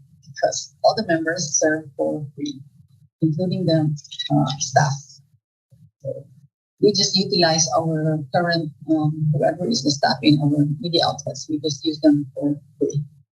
So, and then we have this complaints route. If ever we would accept or receive any complaints from news sources, because we accept two types of complaints. One is accuracy and right of reply. Then we set up this structure. So that building I was showing you earlier, that's the MBF Cebu Press Center. We've designated it as our secretariat. So we indicated that as the address where you would send your complaints. Once they receive the complaints, they will send it to the executive director.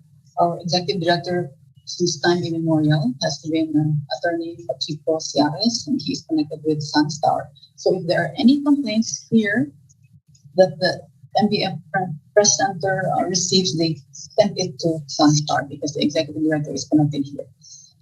Then, if it is a complaint against broadcast media, the executive director sends it directly to the KBP Standards Authority, and they will deal with that. If it's about print, then the executive director will form a screening panel to see if it's something that we should tackle within the bounds of our authority. But sometimes at the level of the executive director, because it is not a type of complaint that we can accept. So let's say the screening panel of 2 people from the 15-member council decides this. Then another group of 3 to 5 people who are not part of the screening panel will be formed. They're the ones who are going to review the complaint. Whatever their decision is, they will submit it to the CCPC and bank, the 15-member group. So, but this we have never reached this far down because there is always the mediation which is available, and in many cases they are resolved immediately. I will give you the details later.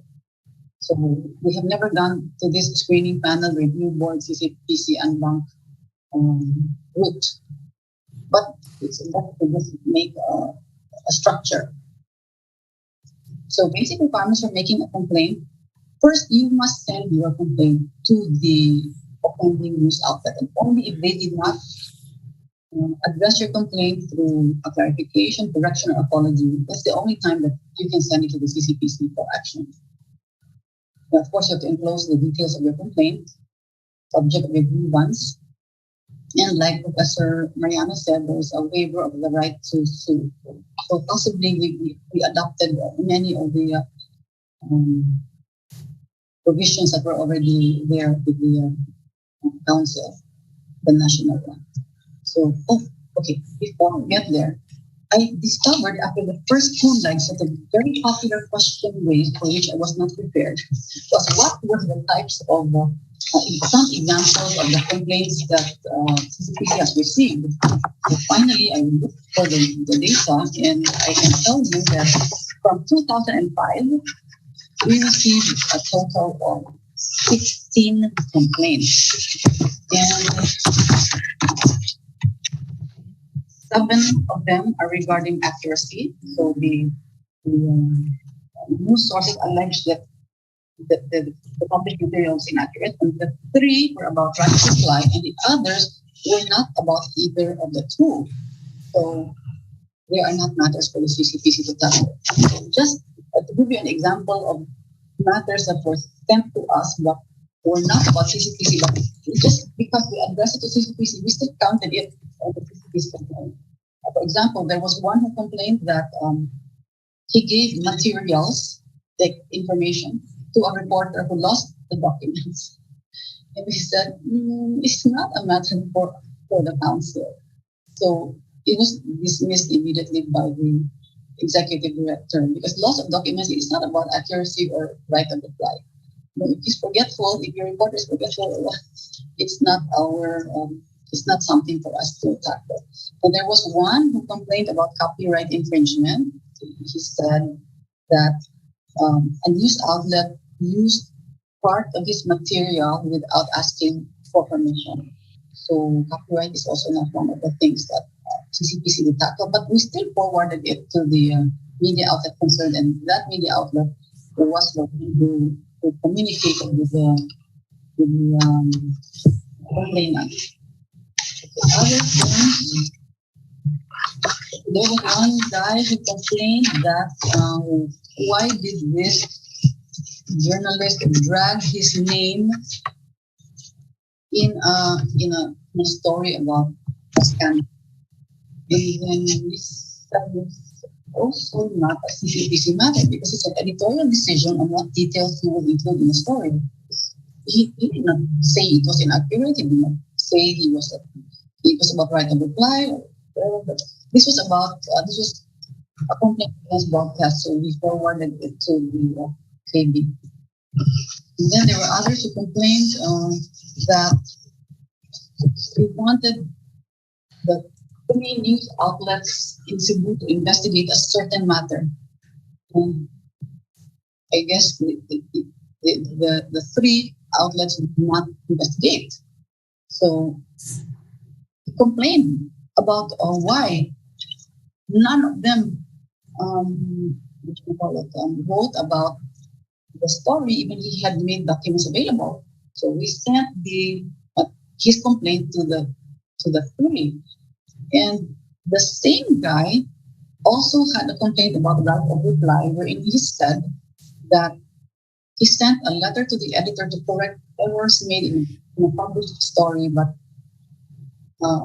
so he said he was not given his right of reply. But in the details of the same complaint, he did acknowledge that the publication concerned did put the correction, but he just was not satisfied because he felt it was not long enough.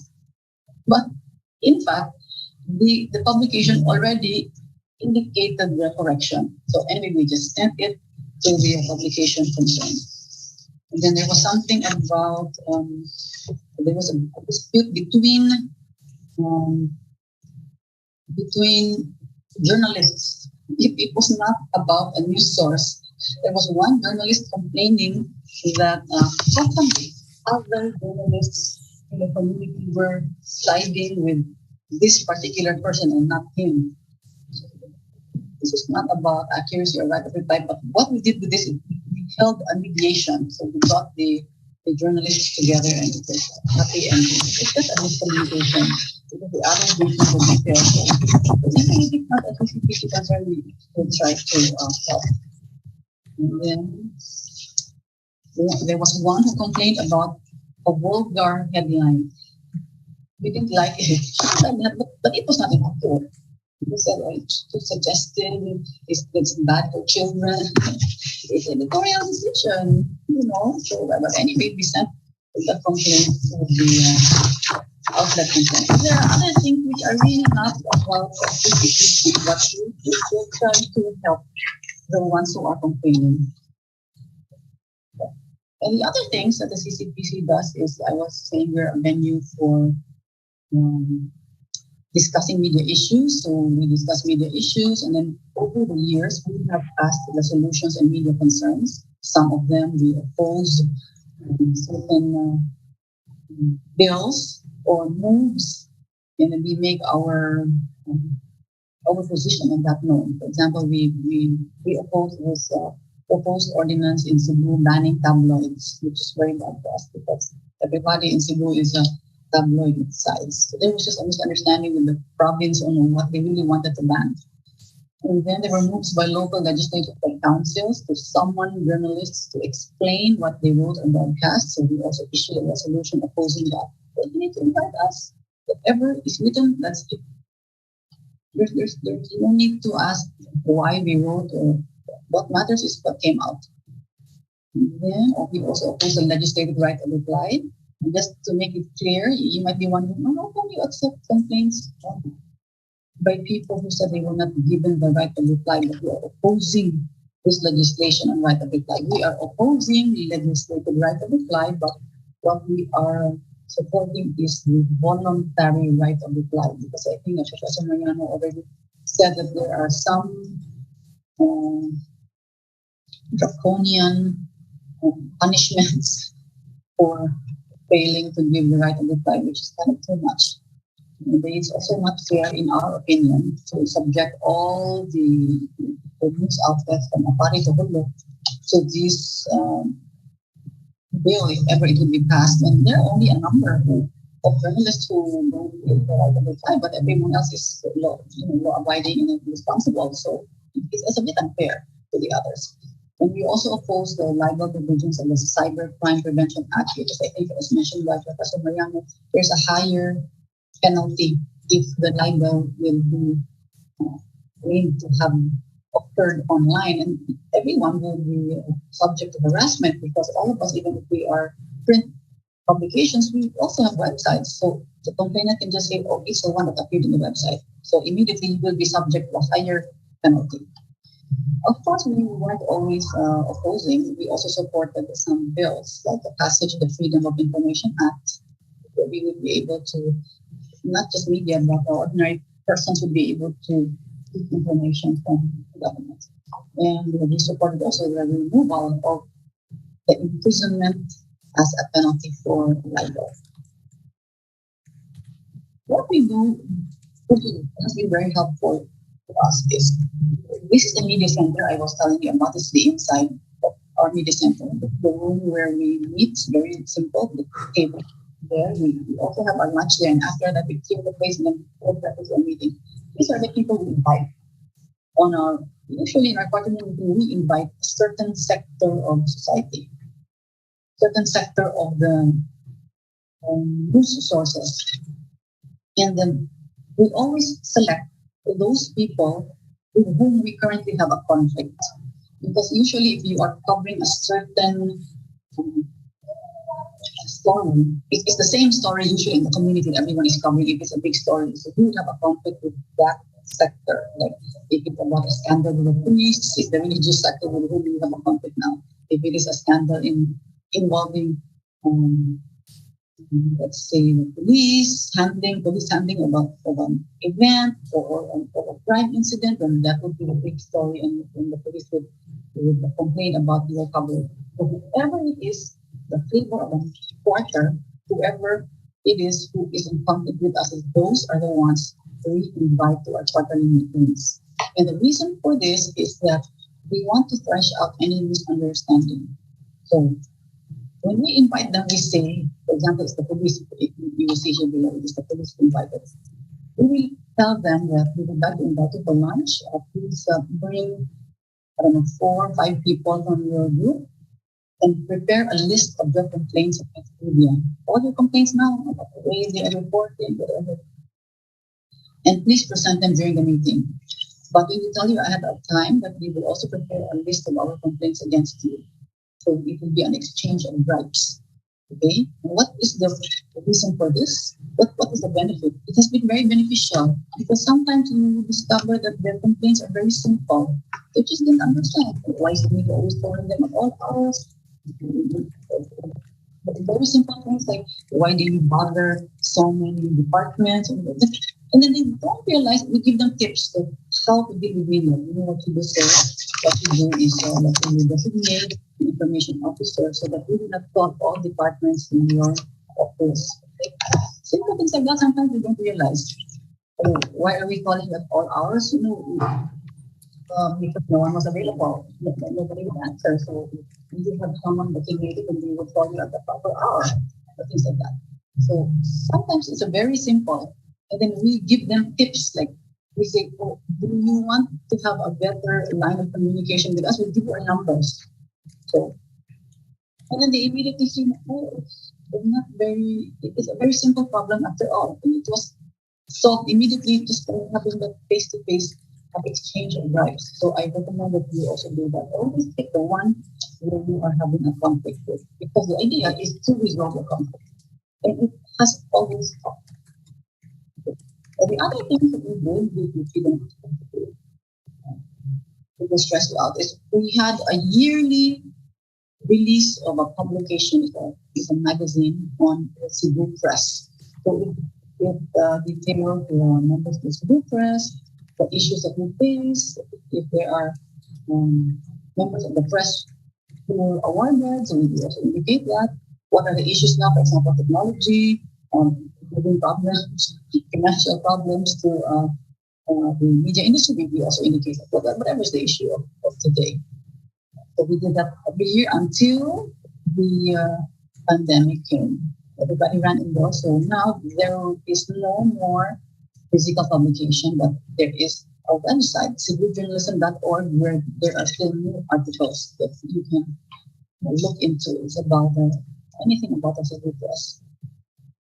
But we've also made the video documentaries, not every year because it's for killing journalists. This one covering priests because we had a problem with the religious sector when we were writing about corruption of media, access denied. This one we had problems accessing the judges and prosecutors.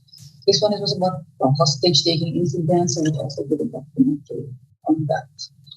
But you don't need to do it if it's too stressful. And then we decided to partner with the Cebu provincial government, which owns the Museo Sugbo. It is the Cebu public museum. We decided we want to have a more permanent area instead of just giving magazines. We want to have a more permanent area where we have better access to the public about everything about Cebu Press. And so we signed a memorandum of agreement with them for 25 years, where we can use one room there in the Museo for free. And then we have the freedom to put there all our materials. So we have here the history of the Cebu Press, the old printing press, and the new technology. We have here very small, but these are picture frames of the pre-World War II Cebu journalists. We also have another wall post-World War II journalists. And there are also, because there are 4 walls, there's also a wall on the contemporary press. So probably this is the only museum featuring people who are still alive, journalists who are still alive. So we have there also a list of the press groups and activities.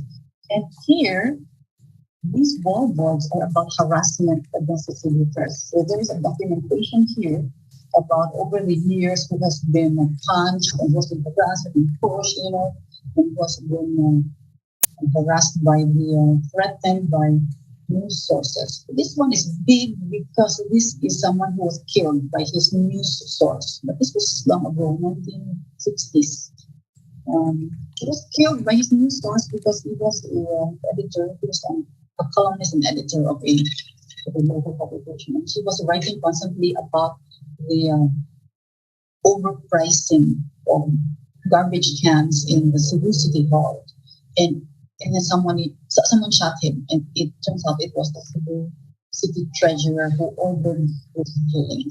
So the treasurer was really convicted. That was the gunman. He went to jail. So we documented this. So people will know that there is a threat against the press. And then other things we do, the Cebu Journal Law is just a small button there in our website because the Cebu Citizens Press Council has a website. I'll show you the website. There's a small button there, Cebu Journal Law, about the laws and jurisprudence affecting media. So it is good for media practitioners, many of whom don't know the laws affecting them. And it's also good for students, students who want to study media laws.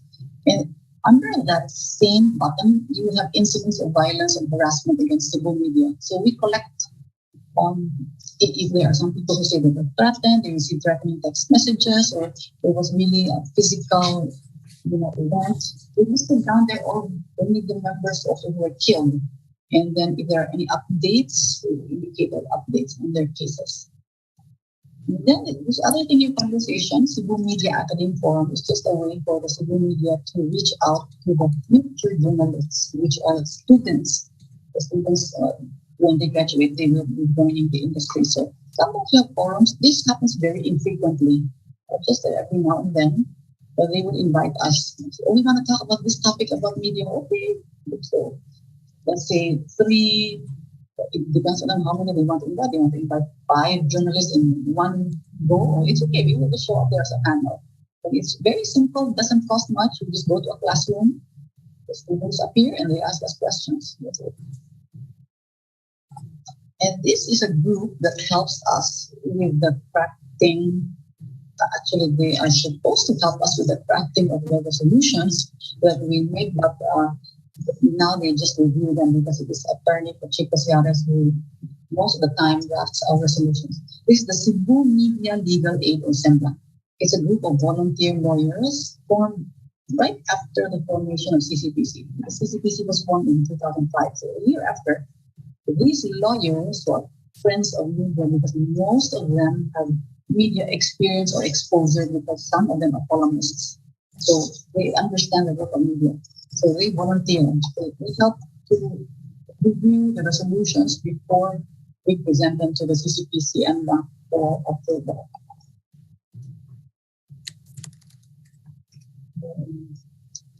We also support certain organizations and groups. We did not initiate these now, we just supported them because these predated us. So there's a news cooperative here in Cebu which the Cebu Citizens Press Council supports. And we also support activities related to media, like the Cebu Media Medical Aid Fund. In the early days when the pork barrel still existed, Attorney Pachico Ciares went to 2 congressmen and asked for, I think, 4 million pesos, 2 million each, if I'm not mistaken. And this fund will go to all the media in Cebu for, they could use it for their maintenance medicine, they could use it for hospitalization benefits. And the media didn't select, we were not the ones who selected who would be the beneficiaries because I think they all have to go through the Department of Social Welfare and Development. And then Cebu Press Freedom Week, some of you may have heard of it. We hold it every September, always on the week where September 21 falls, because that is a declaration of martial law. It is a reminder that the threat of press freedom being removed is always there. And, it is still existing to this day, the threat. So we have a whole week of activities which is predated the council law. It's been going on for like more than 25 years. So it's a whole week. So this is our opening parade. And then we have a beauty pageant. We have a Miss Press Freedom, Mr. Press Freedom, and then the rest of the week, forums. We already have a system going where, say, newspaper number 1 is in charge of the Monday forum, newspaper number 2 is in charge of the Monday, Tuesday, and then the next Wednesday. And then CCPC, for its support, it inserts its quarterly meeting, its third quarterly meeting within that week calendar. So we have the Thursday lunch schedule.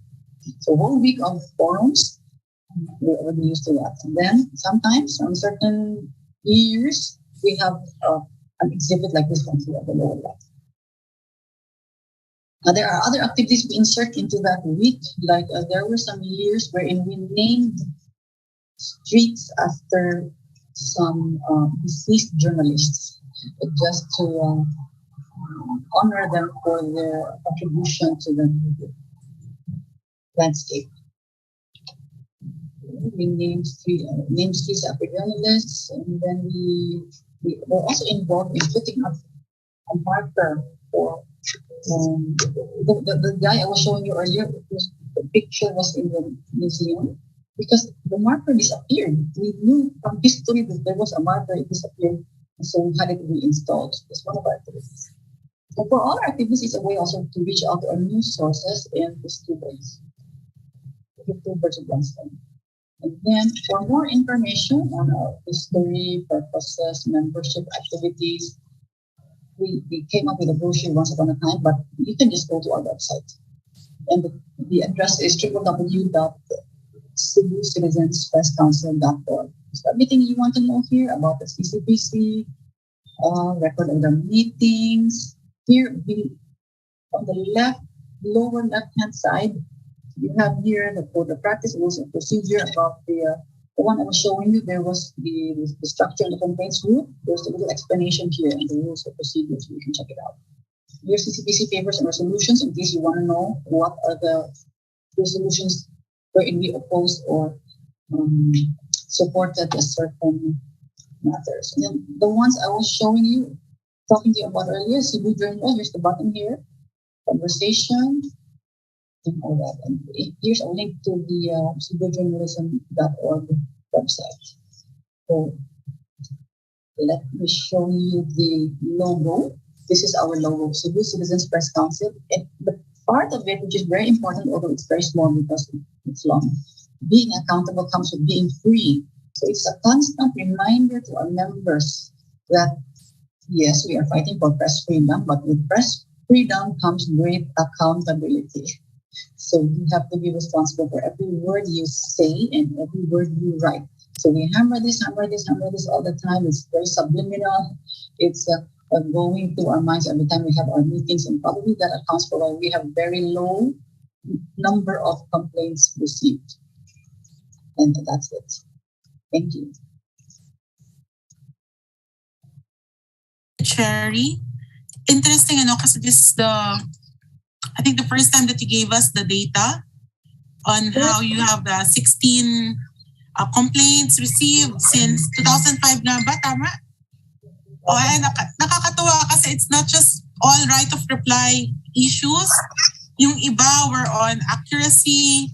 Meron pang nag-complain dahil bakit hindi kinover yung gusto niyang ipa-cover na event. So, ang daming pwedeng saklawan ang daming pwedeng i-elevate sa isang press council kung siya ay nag-exist.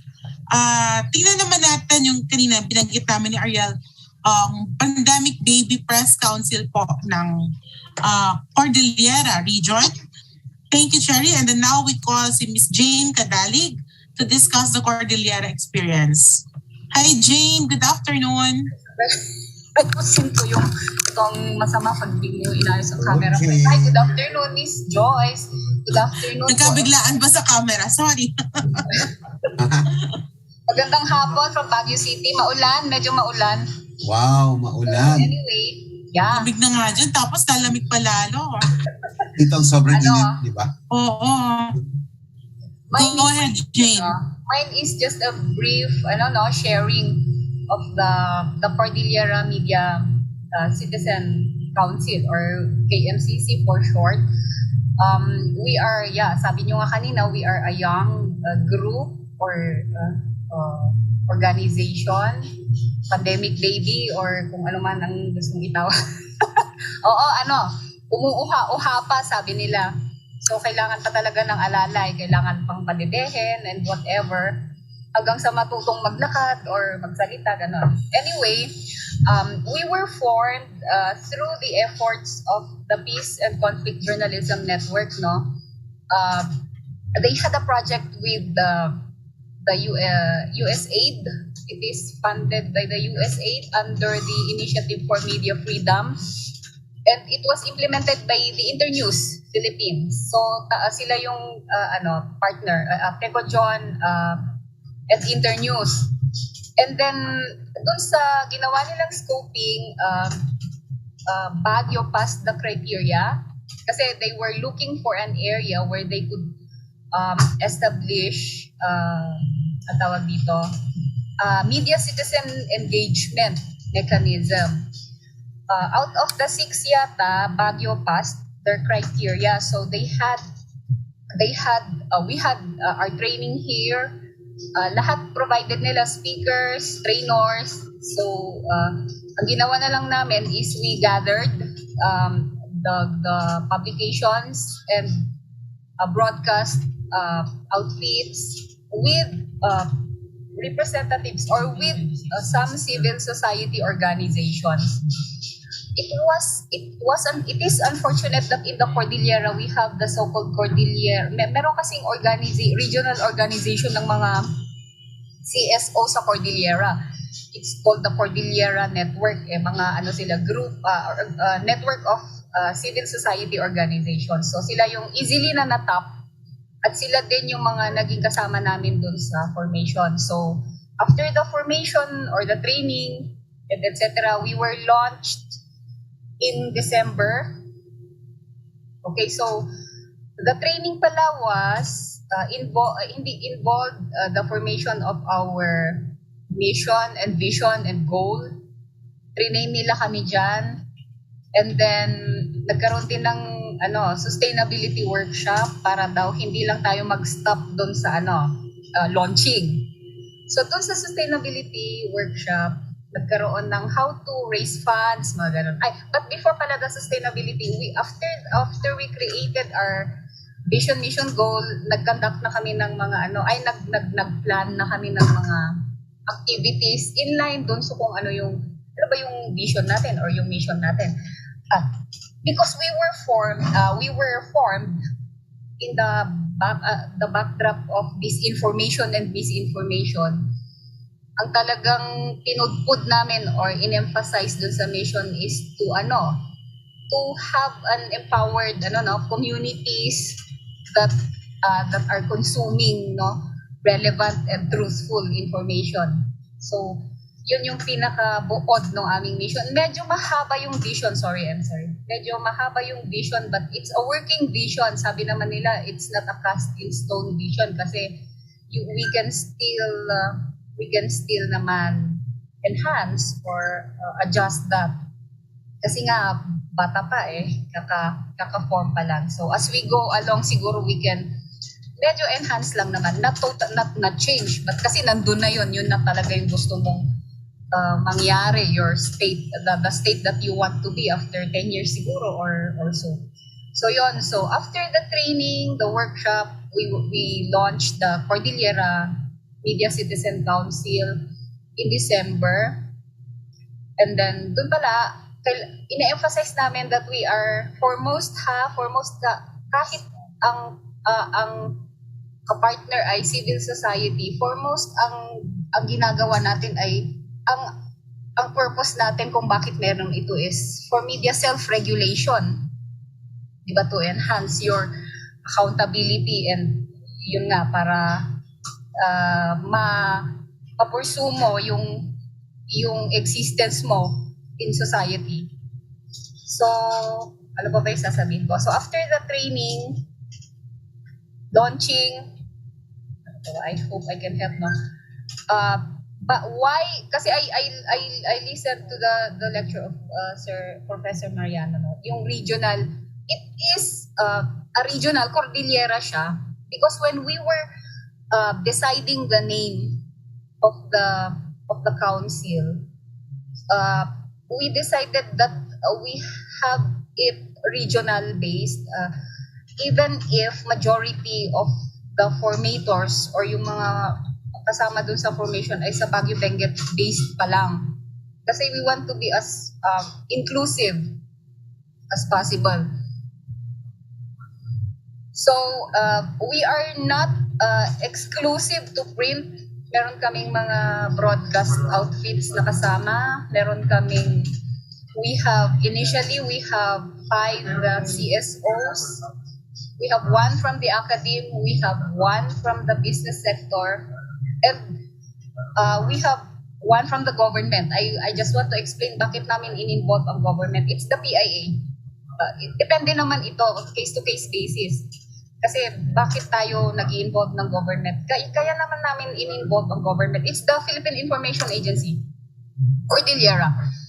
Because in all fairness to the PIA here in the region, it's a working PIA.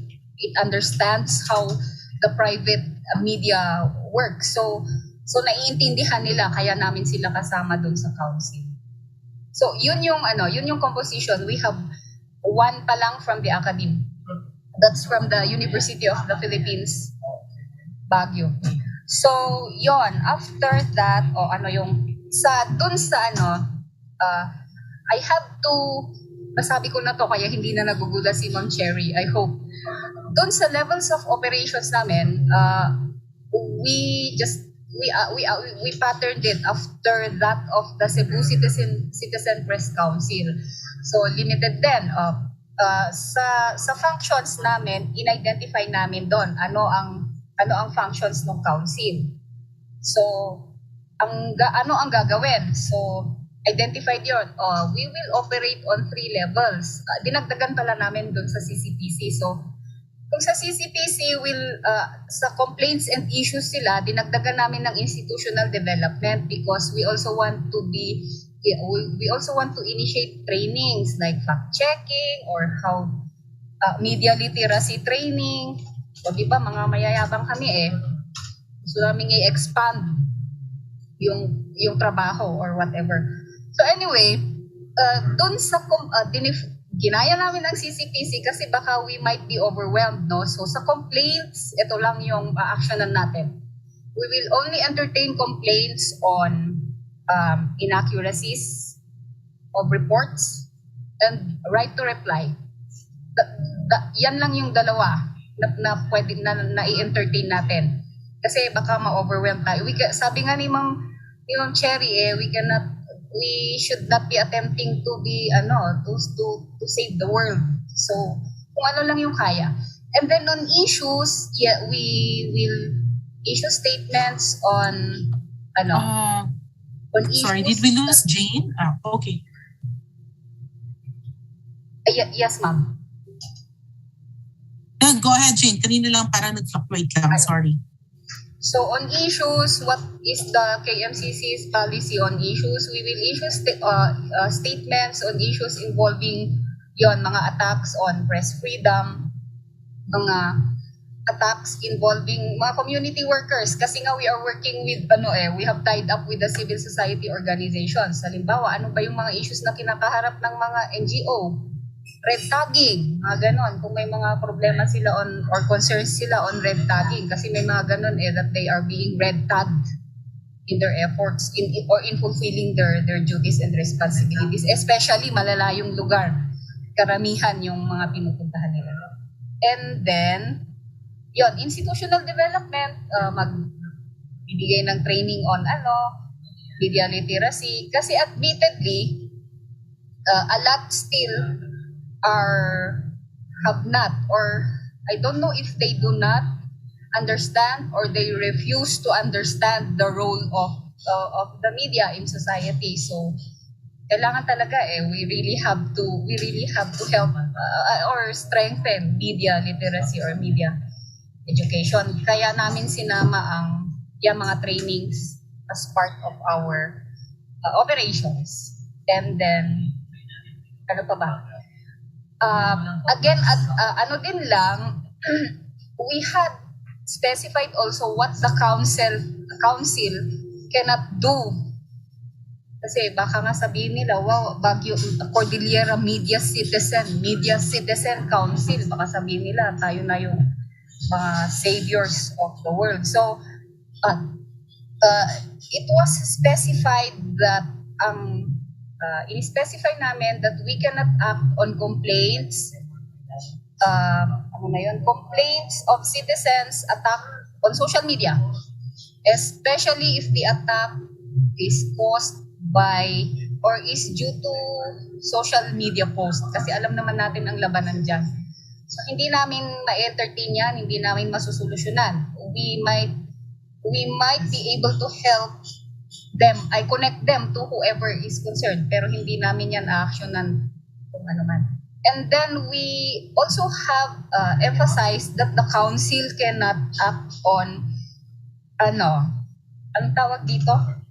We cannot solve the problem on yung sa wages of community media workers, kasi may ibang, we understand na naman talaga yan, it really depends on the ability, the ability of the publisher. But although we recognize na sana naman ang mga media, lalo na yung mga nasa provinces, should at least receive naman yung existing minimum wage. But we cannot act on issues like those. Kasi if I remember right, one of the things that were raised nung meron pang Baguio Benguet Press Council is that one of the reasons why one publication did not want to be a member is that akala niya kasi the press council will be able to help the publications address economic concerns, which we really admit we cannot.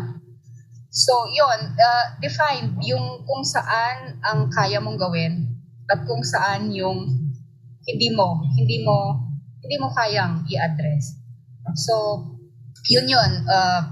And then activities, yes, we had planned activities, but since we are still in the pandemic nga, we plan to hold a media CSO dialogue. Parang getting to know each other or parang introducing each other, di ba? Parang introduction. And then, ano ba talaga yung role ng bawat isa? Bakit ka ba nandito? Mga ganon. Unfortunately, because of the Omicron, the threat of the Omicron, February dapat yun eh. We had to postpone that, but we will proceed with that. Hopefully after the elections, pag nagsettle na yung dust steered by this political exercise, we will definitely pursue that. Kasama kasi yon sa activities namin nung nilatag na yung mga activities mo for the year, part of sustainability planning. And then, after that, maybe one training on media literacy or fact checking. Yun mga ways forward namin.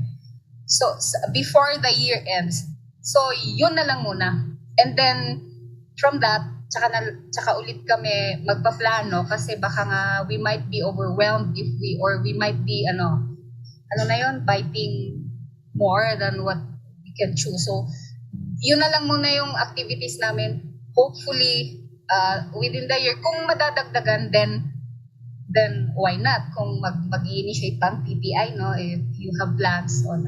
So that's it. That's yan na lang muna yung mai-share ko. Thank you, Jane.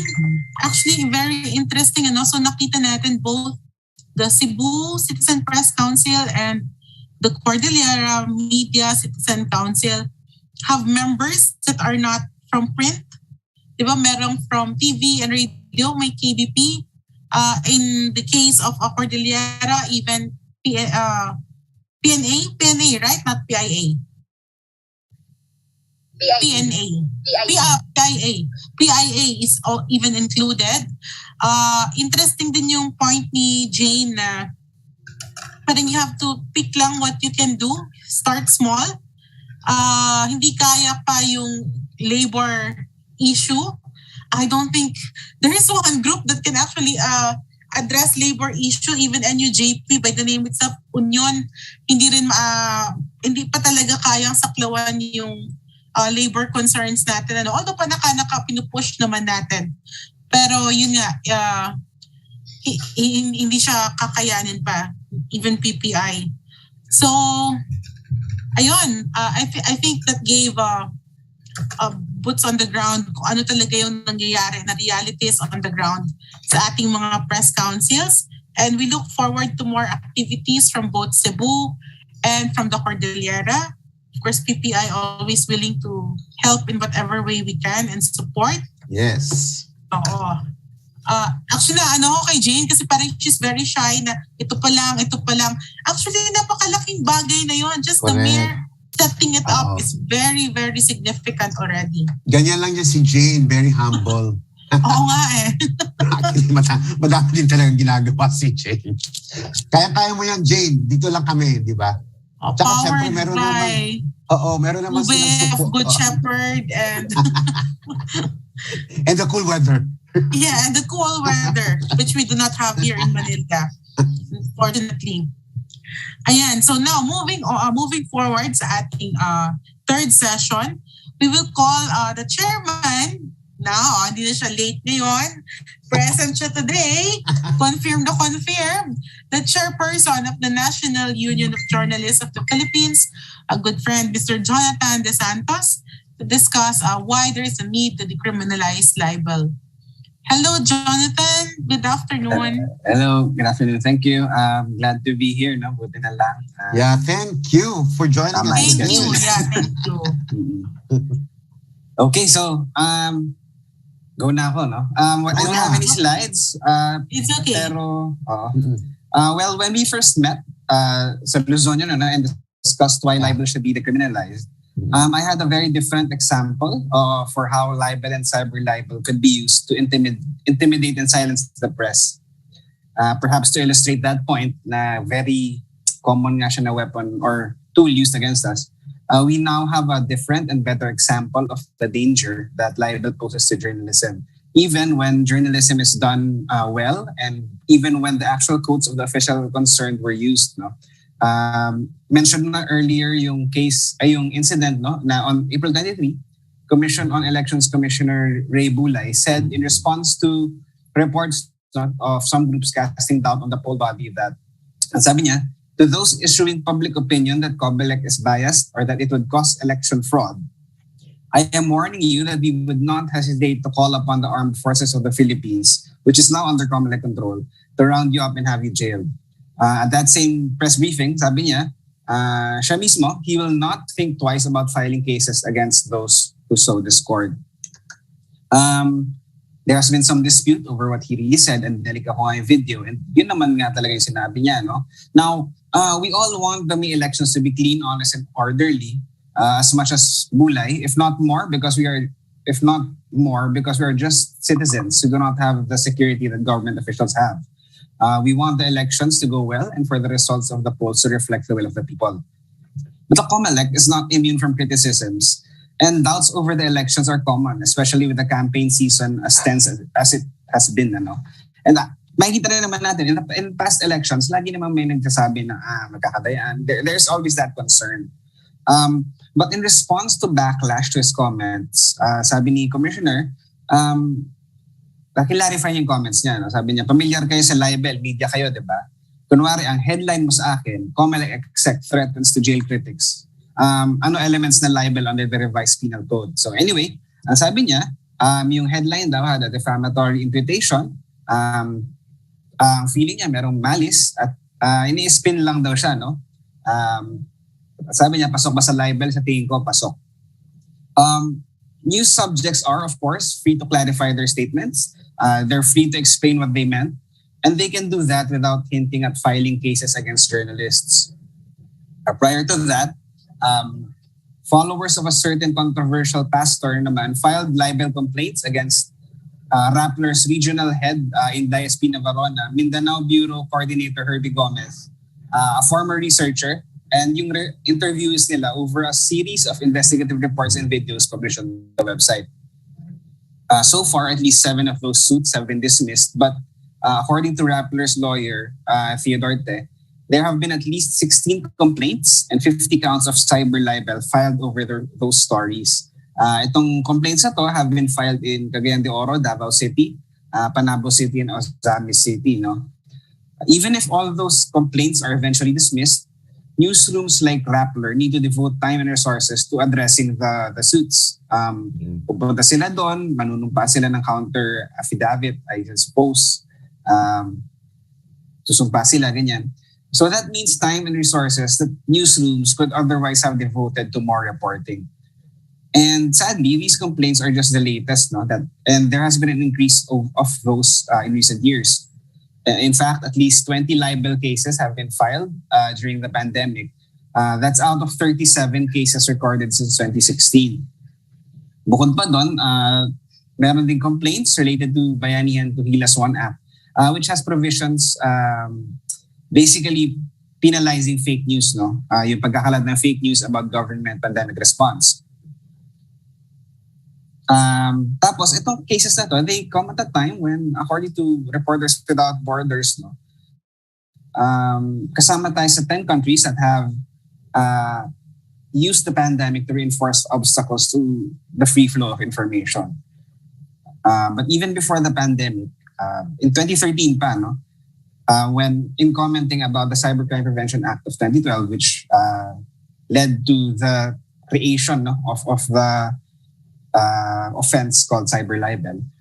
Libel, as provided for the revised penal code, remains as problematic as it has been for over 80 years to press freedom and free expression. And in addition, has become an even bigger constraint on free expression when committed online. So that's the Center for Media Freedom and Responsibility commenting on cyber libel. Pero even without cyber libel, criminal libel has been one of the most abused means to suppress free expression and press freedom in the Philippines. The fear of possible imprisonment and the imposition of fines has on many occasions silence press criticism of government officials, and even the reporting of matters of public interest.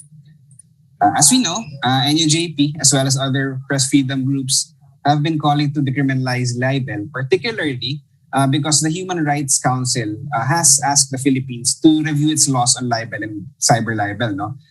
Sinabi na nila dati pa na criminal libel is incompatible with the International Covenant on Civil and Political Rights. No?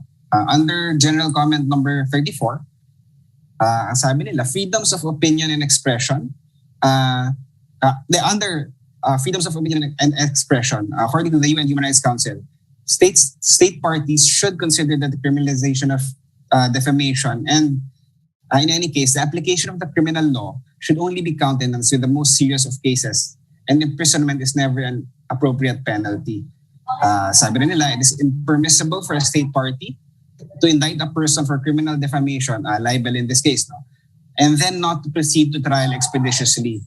Such a practice has a chilling effect that may unduly restrict the exercise of freedom of expression of the person concerned and others. Nakita naman natin, no, yung libel case against Maria Ressa, very